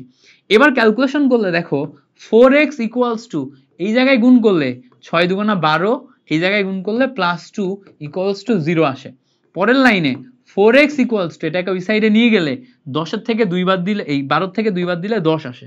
পরবর্তীতে x = রেজাল্ট আসে 10/4, ক্যালকুলেশন করলে কত আসে, 2.5। ক্যালকুলেশন করলে কত আসে, 2.5। সো এখান থেকে আমি ফাইনালি রেজাল্ট পাই 2.5। তার মানে সালফারের জারণ মান কত আসে, 2.5। ভেরি ভেরি ইম্পর্টেন্ট একটি এমসিকিউ, ভেরি ভেরি ইম্পর্টেন্ট, মাথায় রাখতে হবে। এই এমসিকিউ চলে আসবে, ভেরি ভেরি ইম্পর্টেন্ট এমসিকিউ চলে আসবে। সো কোনোভাবেই এটা ভুল করা যাবে না। ভুল করবা নাকি? কোনোভাবেই ভুল করা যাবে না। আচ্ছা পরে আসো, পরে বলছে দেখো নিচের কোন আয়নটি জারক বিজারক উভয় রূপে কাজ করে, কোন আয়নটি জারক বিজারক উভয় রূপে কাজ করে। এটা একটাই আয়ন যেটা জারক বিজারক উভয় রূপে কাজ করবে, মানে একটাই যৌগ, যৌগের ক্ষেত্রে H2O2, ঠিক আছে। আর এই জায়গায় যে কয়টা আয়ন আছে, এই জায়গায় যে কয়টা আয়ন আছে, এই আয়নের ভিতরে আমি যদি খোঁজার চেষ্টা করি তাহলে আয়রন 2+, কেন? কারণ আয়রন 2+ থেকে সে আয়রন প্লাসে পরিণত হয়, আবার আয়রন 2+ থেকে সে আয়রন 3+ পরিণত হয়। ভালো করে খেয়াল করো, এখানে জারণ সংখ্যা কমছে, জারণ সংখ্যা 2 থেকে 1 হইছে, কমছে। জারণ সংখ্যা কমলে এখানে হচ্ছে বিজারণ ঘটছে, জারণ সংখ্যা কমলে এখানে বিজারণ ঘটছে। আর এখানে জারণ সংখ্যা বাড়ছে 2 থেকে 3, তার মানে এখানে জারণ হইছে। জারণ সংখ্যা বৃদ্ধি মানে জারণ, আর জারণ সংখ্যা কমা মানে হচ্ছে বিজারণ। তাহলে এই যে আয়রন 2+ একমাত্র যৌগ যে জারক বিজারক উভয় রূপে কাজ করে, জারক বিজারক উভয় রূপে কাজ করে, সে এক জায়গাতে জারণ বিজারণ উভয়ই ঘটায়, ঠিক আছে। যেখানে জারণ ঘটছে এই জায়গায় কিন্তু সে বিজারক রূপে কাজ করছে, বিজারক রূপে কাজ করছে। যেখানে বিজারণ ঘটছে এখানে সে জারক রূপে কাজ করছে। জারকের কাজ হচ্ছে গ্রহণ করা, বিজারকের কাজ হচ্ছে ত্যাগ করা। ওকে, আশা করি এই ব্যাপারটা ক্লিয়ার। সো আয়রন 2+ এ জারক বিজারক উভয় রূপে কাজ করে। আরেকটা যৌগ আছে যেটা জারক বিজারক উভয় রূপে কাজ করে, সেটা কি H2O2, মাথায় রাখবো এটা। ওকে, এবার আসো পরে বলছে দেখো পটাশিয়াম ডাইক্রোমেটে ক্রোমিয়ামের জারণ সংখ্যা কত। পটাশিয়াম ডাইক্রোমেটের সংকেত কি, K2Cr2O7, পটাশিয়াম ডাইক্রোমেট। ক্রোমিয়ামের জারণ সংখ্যা বের করতে গেলে টোটাল যৌগের জারণ মান 0, কারণ কোনো চার্জ নাই। এবার দেখো পটাশিয়ামের জন্য +1, কয়টা পটাশিয়াম, 2টা। ক্রোমিয়ামের জন্য x, কয়টা ক্রোমিয়াম, 2টা। অক্সিজেনের জন্য -2, কয়টা অক্সিজেন, 7টা, = 0। ক্যালকুলেশন করলে 2 + 2x - 7 × 14 = 0। ক্যালকুলেশন যদি করি তাহলে দেখো 2x = 14, ওই সাইডে গেল -2, 14 থেকে 2 বাদ দিলে কত থাকে আমাদের এখানে, 12। সো 2x = 12, সো x = 12/2 মানে হচ্ছে +6 আসে। 12/2 মানে কত আসে, +6। তার মানে এখানে আমি ক্যালকুলেশন করে ক্রোমিয়ামের জারণ সংখ্যা কত পাই, +6 পাই। ক্রোমিয়ামের জারণ সংখ্যা +6 পাই, দ্যাটস ইট। সো এখান থেকে ক্যালকুলেশন করে ক্রোমিয়ামের জারণ সংখ্যা +6 পাই। ওকে, গ্রেট। পরে আসো, K2MnO4 এই যৌগে কেন্দ্রীয় পরমাণু জারণ সংখ্যা বের করতে বলছে। খুবই সিম্পল, এবং এই টাইপের এমসিকিউ গুলা কিন্তু বারবার আসে, সো যদি চলে আসে ভুল করা যাবে না। টোটাল যৌগের জারণ মান 0 ধরে নিলাম। টোটাল যৌগের জারণ মান কি করলাম, 0 ধরে নিলাম। এবার টোটাল যৌগের জারণ মান 0 ধরার পর আমি পরবর্তী লাইনে যেটা করব, পটাশিয়ামের জন্য +1 কিন্তু পটাশিয়াম 2টা, ম্যাঙ্গানিজের জন্য ধরে নিলাম x, অক্সিজেনের জন্য -2 কিন্তু 4টা, ইকুয়ালস টু 0। ক্যালকুলেশন করো, ক্যালকুলেশন করলে দেখো 2 + x - 8 ইকুয়ালস টু 0। পরবর্তী লাইনে ক্যালকুলেশন করলে +8 - 2 ইকুয়ালস টু +6 আসে। সো এখান থেকে ক্যালকুলেশন করে K2MnO4 এ ম্যাঙ্গানিজের বা কেন্দ্রীয় পরমাণু Mn এইটা জারণ মান আমি +6 পাচ্ছি। কত পাচ্ছি, +6। সো আশা করি এই ব্যাপারটাও ক্লিয়ার হয়েছে। ওকে, আচ্ছা পরে আসো, পরে বলছে দেখো অম্লীয় KMnO4 দ্রবণ দ্বারা রিডক্স বিক্রিয়ায় আয়রন 2+ আয়ন কি হিসেবে কাজ করে, আয়রন 2+ আয়ন কি হিসেবে কাজ করে অম্লীয় KMnO4 দ্বারা। তো ভালো করে এখানে একটা জিনিস মাথায় রাখবো, অম্লীয় KMnO4 যখন আমি তৈরি করতেছি, KMnO4 যখন অম্লীয় দ্রবণে যাচ্ছে ফাইনালি এ Mn2+ এ পরিণত করে। ভালো করে মাথায় রাখবো, যখন আমি অম্লীয় মিডিয়ামে বা অ্যাসিড মিডিয়ামে বা সালফিউরিক অ্যাসিডের দ্রবণে KMnO4 কে দিচ্ছি, KMnO4 ফাইনালি Mn2+ এ রূপান্তর করে। তো এখানে আমার জারণ সংখ্যা কত দেখো তো, 4 দুগুণা 8, 8 থেকে একবার দিলে +7। সো +7 থেকে +2 তে রূপান্তর করলো, +7 থেকে +2 তে রূপান্তর করলো। তাহলে এখানে জারণ সংখ্যা বৃদ্ধি পেল না হ্রাস পেল, হ্রাস পেলে এখানে বিজারণ ঘটে, আর বিজারণ কে ঘটায়, জারক ঘটায়, জারক এখানে আমার হচ্ছে বিজারণ ঘটায়। তার মানে KMnO4 এটা আমার জারক হিসেবে কাজ করে। তার মানে আয়রন 2+ যদি থাকে, আয়রন 2+ এখানে সে বিজারক হিসেবে কাজ করবে, বিজারকে জারণ সংখ্যা বৃদ্ধি পায়, বিজারকে জারণ সংখ্যা বৃদ্ধি পেলে সে আয়রন 3+ এ রূপান্তর হবে। তাহলে এটা যদি অলরেডি জারক হয়, এটা কি হবে, এইটা হবে আমার বিজারক। এটা কি, এটা হচ্ছে আমার বিজারক। তাহলে এখানে আমার আয়রন 2+ যে আছে সে বিজারক হিসেবে কাজ করবে, বিজারক হিসেবে। এর চেয়ে সিম্পলিফাইড ব্যাখ্যা আর হবে না তোমার কাছে। সো এই জিনিসপত্রগুলো মাথার ভিতরে ঘেলুর ভিতরে ঢুকায় নাও, যাতে আর কখনো ইন ফিউচার ভুল না হয়। ওকে, সো আশা করি এই ব্যাপারটা ক্লিয়ার হয়েছে। পরে আসো, পরে বলছে যে 3 ml 0.1 মোলারিটি আয়রন সালফেট এইটার অম্লীয় দ্রবণকে ট্রাইট্রেশন করতে কত ঘনমাত্রার 30 ml এবং এত KMnO4 দ্রবণ লাগবে, এইটা ভালো করে একটু বোঝার চেষ্টা করব। প্রথমে আসি KMnO4 এর কাছে। KMnO4 অম্লীয় দ্রবণে এ কি হয়, Mn2+ এ পরিণত হয়। সো Mn2+ এ পরিণত যদি হয়, তাহলে এখানে এর জারণ মান ছিল +7, এখানে জারণ মান হইছে +2, তাহলে এখানে জারণ মানের পরিবর্তন হইছে কত, 5। জারণ মানের পরিবর্তন হইছে কত, 5। তার মানে এই জায়গাতে KMnO4 যেটা, এটা তুল্য সংখ্যা তৈরি হইছে কত, 5, তুল্য সংখ্যা তৈরি হইছে 5। এবার পরে দেখো আয়রন সালফেটের ক্ষেত্রে যদি দেখার চেষ্টা করি, আয়রন সালফেটে এই জায়গায় জারণ মান +2, এ ফাইনালি আয়রন 3+ এ পরিণত হয়। তো +2 থেকে +3 তে রূপান্তর হলে জারণ সংখ্যার পরিবর্তন হয় 1। কত তৈরি পরিবর্তন হয়, 1 পরিবর্তন হয়। তো এখানে একটা জিনিস মাথায় রাখবো, এই জায়গাতে তুল্য সংখ্যা কত গেল, 1, আর এখানে তুল্য সংখ্যা কত গেল, 5। তো মাথায় রাখবো যখন আমরা ইকুইভ্যালেন্ট করব, ইকুইভ্যালেন্ট করার সময় এর তুল্য সংখ্যা এর কাছে যাবে আর এর তুল্য সংখ্যা এর কাছে আসবে। তার মানে কি 1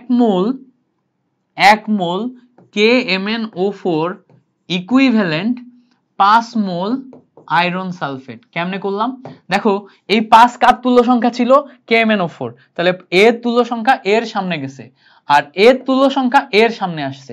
এইভাবে আমরা ক্যালকুলেশনটা মিলাই ফেলছি। এইবার এসে কি করব, সহগ অনুপাত সূত্র ব্যবহার করে ক্যালকুলেশন করব। সহগ অনুপাত সূত্র কিভাবে হবে, সিম্পল জিনিস, n of KMnO4 divided by 1 equals to n of iron sulfate divided by 5। এবার ক্যালকুলেশন করো, ক্যালকুলেশন করলে এবার দেখো মিলে গেছে। কিভাবে মিলবে, সিম্পল জিনিস, এই এই যে সোডিয়াম যেটা আছে না, এই যে মোল যেটা আছে না, মোলকে ভাঙো। KMnO4 এর আমার এখানে করতে বলছে দেখো কত ঘনমাত্রার কত আয়তন, মানে n = VS করতে বলছে। সো n = VS করো, তাহলে 5 × V × S এটা পাবা। আর এখানে এই সাইডে গুণ করলে 1 × তোমার এখানে বলছে যে এত মোলারিটি এত আয়তন, এত মোলারিটি এত আয়তন মানে এখানেও n = VS। 30 মোলারিটি এটা হচ্ছে এই 30 ml, এটা হচ্ছে V, আর S হচ্ছে কত 0.1 মোলারিটি। এই যে ক্যালকুলেশন করলা, এই ক্যালকুলেশন থেকে এখন তুমি বের করতে পারবা যে কার কত লাগবে। তো কত ঘনমাত্রা চাইছে এখানে দেখো V এর ভ্যালু 30 ml দেয়া আছে, সো এই V এর ভ্যালু 30 ml বসানো আছে। তাহলে এখন তুমি 30 ml কেটে দাও, 30 ml কেটে দাও। এই জায়গা থেকে S এর ভ্যালু বের করতে বলছে, S = কত যাবে ওই সাইডে যে 0.1 মোলারিটি উপরে, নিচে আসবে হচ্ছে 5। সো ক্যালকুলেশন করলে 0.1 ডিভাইডেড বাই 5, 0.1 ডিভাইডেড বাই 5 মানে 0.02, এইটা আসবে হচ্ছে আমার কারেক্ট আনসার। এইভাবে আমরা ইজিলি ক্যালকুলেশন করে ফেলতে পারবো, বুঝতে পারছো? ইজিলি এইভাবে ক্যালকুলেশন করে ফেলতে পারবো। ওকে ওকে, সো যদি এইটা না বুঝে থাকো তাহলে আরেকবার দেখো, হ্যাঁ আরেকবার দেখো, তাহলে বুঝতে পারবা।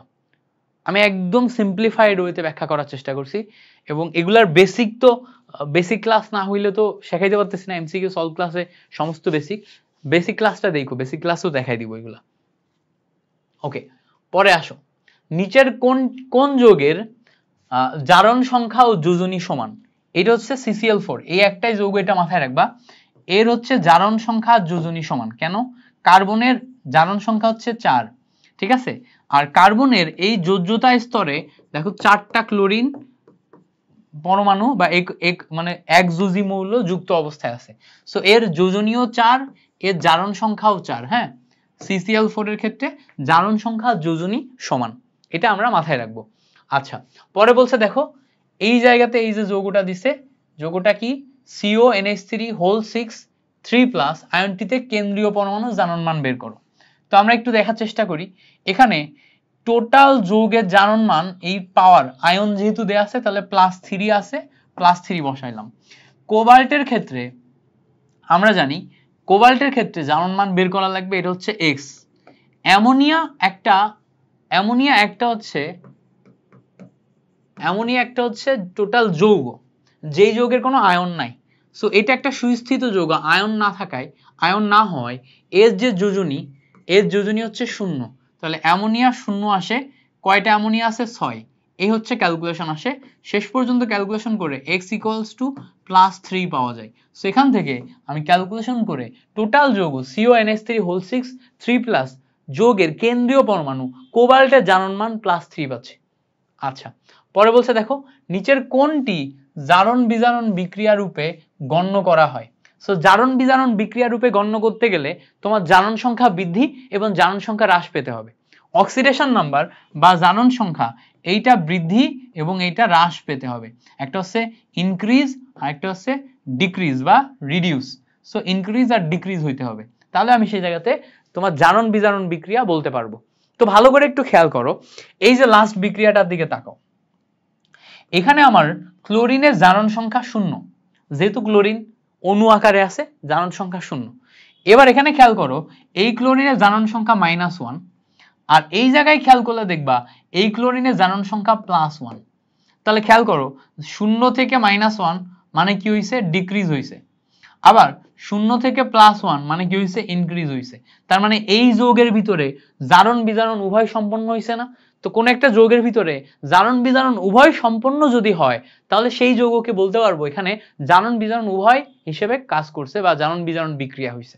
বাকি জায়গাগুলোতে দেখবা জারণ সংখ্যার কোনো পরিবর্তন হয় না, যা ছিল তাই থাকে। যেমন দেখো এই জায়গাতে ক্যালসিয়ামের +2, এখানে গেলেও তুমি +2ই পাবা। এখানে কপারের +2 আছে, এখানে ক্যালকুলেশন করে +2ই পাবা। সো +2 থেকে যদি +2ই থাকে, তার মানে জারণ সংখ্যার কোনো পরিবর্তন হয়নি। তাহলে জারণ সংখ্যার পরিবর্তন, এই জিনিসটা আমাদের ভালো করে বুঝতে হবে। ওকে, এই জিনিসটা ভালো করে বুঝতে হবে।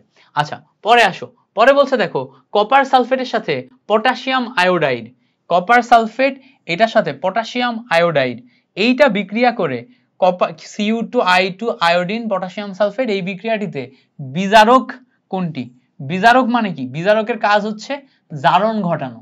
বিজারকের কাজ কি? জারণ ঘটানো। জারণ ঘটলে সেখানে অক্সিডেশন নাম্বার বা জারণ সংখ্যা বৃদ্ধি পায়। এটা মাথায় রাখতে হবে যে বিজারকের কাজ জারণ ঘটানো, আর জারণ ঘটলে অক্সিডেশন নাম্বার বৃদ্ধি পায়। তো এখানে আমরা অক্সিডেশন নাম্বার বৃদ্ধি কোথায় হয়েছে সেটা দেখার চেষ্টা করব। যেমন দেখো এখানে কপার সালফেটে আমাদের অক্সিডেশন নাম্বার আছে হচ্ছে +2, কার? কপারের। এখানে একটু অক্সিডেশন নাম্বার দেখার চেষ্টা করি তো কত আসে কপার Cu2I2 তে।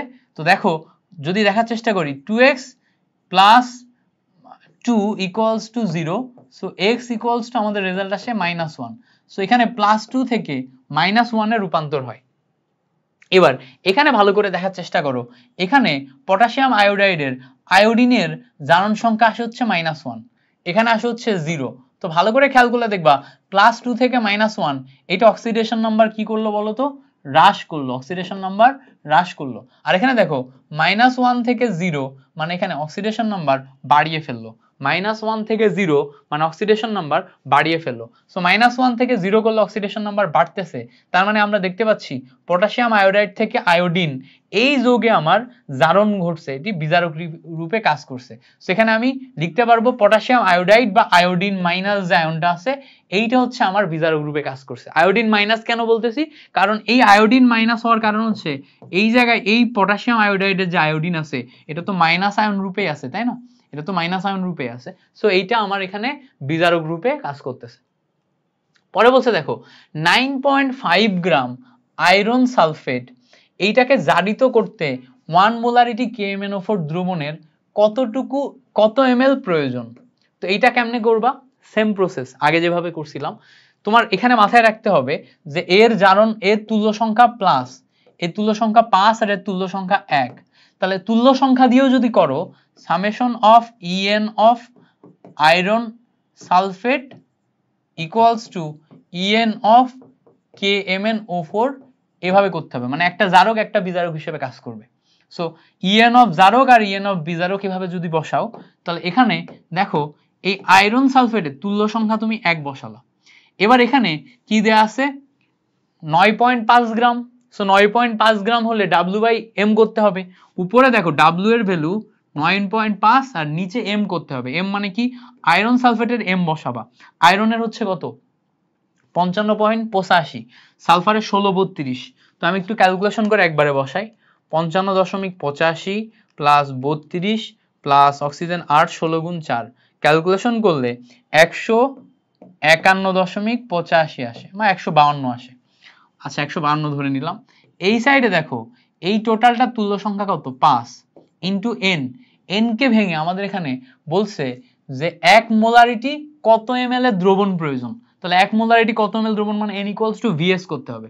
সো vs কত ml এর? সো vs যদি করি তাহলে এইটা আসবে হচ্ছে v লিটারে ইন্টু s যদি করো s এর ভ্যালু 1 মোলারিটি, এটা বসে গেল। তাহলে এখান থেকে ক্যালকুলেশন করলে v লিটার ইকুয়ালস টু তুমি কি পাবা? এটা পাবা হচ্ছে 9.5 ডিভাইডেড বাই 152 ইন্টু 5। ঠিক আছে, ক্যালকুলেশন করে এইটাকে তুমি যদি ml এ কনভার্ট করতে চাও তাহলে এই সাইডে 1000 দিয়ে গুণ করো, তাহলে এইটা অটোমেটিক ml এ রূপান্তর হয়ে যাবে। তাহলে এবার তুমি কিভাবে কি করবা? 9.5 into 1000 divided by 152 into 5। Okay, calculation করলে 12.5 আসে। ক্যালকুলেশন করলে কত আসে? 12.5। সো এইটা আসে হচ্ছে ফাইনালি আমার কারেক্ট আনসার। 12.5 correct answer. বুঝতে পারছো? আশা করি ক্লিয়ার হয়েছে। পরে আসো নিচের কোনটি সবচেয়ে শক্তিশালী বিজারক? লিথিয়াম হচ্ছে সবচেয়ে শক্তিশালী বিজারক, কারণ হচ্ছে ধাতুর সক্রিয়তা সিরিজে যারা উপরের দিকে থাকে তারা বিজারক হিসেবে কাজ করে, আর সবার উপরে লিথিয়াম থাকে, এজন্য এটা শক্তিশালী বিজারক। ওকে, এটা মাথায় রাখো। বলছে বিক্রিয়াকালে K2Cr2O7 এটি কয়টি ইলেকট্রন গ্রহণ করে? এটা একটা খুব গুরুত্বপূর্ণ প্রশ্ন, এমসিকিউতে আসবে। K2Cr2O7, K2Cr2O7 এর কেন্দ্রীয় পরমাণু ক্রোমিয়াম, ক্রোমিয়ামের জারণ মান কত? ভালো করে খেয়াল করো। অক্সিজেনের 7 দুগুণা 14, 14 থেকে 2 বাদ দাও কয়টা থাকে? 12, 12 কে 2 দিয়ে ভাগ করলে +6 আসে, +6 আসে। অর্থাৎ এই ক্রোমিয়ামের কেন্দ্রীয় পরমাণু জারণ মান, একটা ক্রোমিয়ামের কেন্দ্রীয় পরমাণু জারণ মান কত? +6। এবার এ আসলে ক্রোমিয়াম 3+ এ রূপান্তর হয়, তার মানে +6 থেকে +3 তে রূপান্তর হইলে 3টা ইলেকট্রন আদান প্রদান করে। কয়টা ইলেকট্রন? 3টা ইলেকট্রন। তাহলে একটা ক্রোমিয়াম 3টা ইলেকট্রন আদান প্রদান করলে 2টা ক্রোমিয়াম কয়টা ইলেকট্রন আদান প্রদান করবে? দ্য অ্যান্সার ইজ 6টা। একটা ক্রোমিয়াম 2টা করলে 3টা ক্রোমিয়াম 6টা ইলেকট্রন আদান প্রদান করবে। তাহলে এখানে আমরা কারেক্ট অ্যান্সার হিসেবে 6 বসাতে পারি। এটা মাথায় রাখতে হবে যে ক্রোমিয়ামের জারণ মান, একটা ক্রোমিয়ামের জন্য +6 পাইছি, সেই ক্রোমিয়ামই বিক্রিয়া শেষে ক্রোমিয়াম 3+ এ রূপান্তর হয়। তার মানে 3টা 6 থেকে 3 এ যাচ্ছে, মানে 3টা ইলেকট্রন গ্রহণ করছে। তাহলে একটা ক্রোমিয়াম যদি 3টা ইলেকট্রন গ্রহণ করে, তার মানে হচ্ছে 2টা ক্রোমিয়াম 6টা ইলেকট্রন গ্রহণ করবে। তো এখানে +6 আসে হচ্ছে কারেক্ট আনসার। মাস্ট এই এমসিকিউটা তোমাকে পারতে হবে। ওকে, আমি একটু ক্লাস ডিউরেশন দেখি, 1 ঘন্টার উপরে গেলে আপলোড দিতে পারবো না, সো বিপদে পড়ে যাবো। এই জন্য ক্লাস 1 ঘন্টার উপরে যাওয়া যাবে না। পরে আসো, পরে এই যে বিক্রিয়া, এই বিক্রিয়াতে বলছে কোনটি জারণ ঘটছে। জারণ ঘটা মানে কি? জারণ সংখ্যা বৃদ্ধি পাওয়া। জারণ ঘটা মানে কি? জারণ সংখ্যা বৃদ্ধি পাওয়া। ভালো করে খেয়াল করো, এই জায়গাতে IO3- I- এগুলা জারণ সংখ্যা একটু দেখার চেষ্টা করি। I- এর জারণ সংখ্যা আয়োডিনের -1। এখানে বিক্রিয়ার ডান সাইডে জারণ সংখ্যা কত? 0। তাহলে খেয়াল করো তো, -1 থেকে 0 পাওয়া হওয়া মানে কি? বৃদ্ধি পাওয়া। তার মানে এই জায়গাতে জারণ সংখ্যা বৃদ্ধি ঘটছে। তার মানে এই জায়গাতে জারণ ঘটছে না। তাহলে আয়োডিন মাইনাস যে আছে এর দেখো আমাদের জারণ ঘটছে। আয়োডিন মাইনাস যে আছে এর আমাদের কি ঘটছে? জারণ ঘটছে। তো I- থেকে আয়োডিন I, এইটাই হচ্ছে আমার জারণ ঘটল। বুঝতে পারছো? বাকি দেখবা সব জায়গাতে আমাদের বিজারণ ঘটছে। সব জায়গাতে আমাদের দেখবা বিজারণ ঘটছে। যেমন এই আয়োডিন যেটা আছে, এইটা হচ্ছে আয়োডিনের +5 আসে। সো +5 থেকে 0 আসলে এটা তো তোমার হচ্ছে যে বিজারণ ঘটে, জারণ ঘটে না।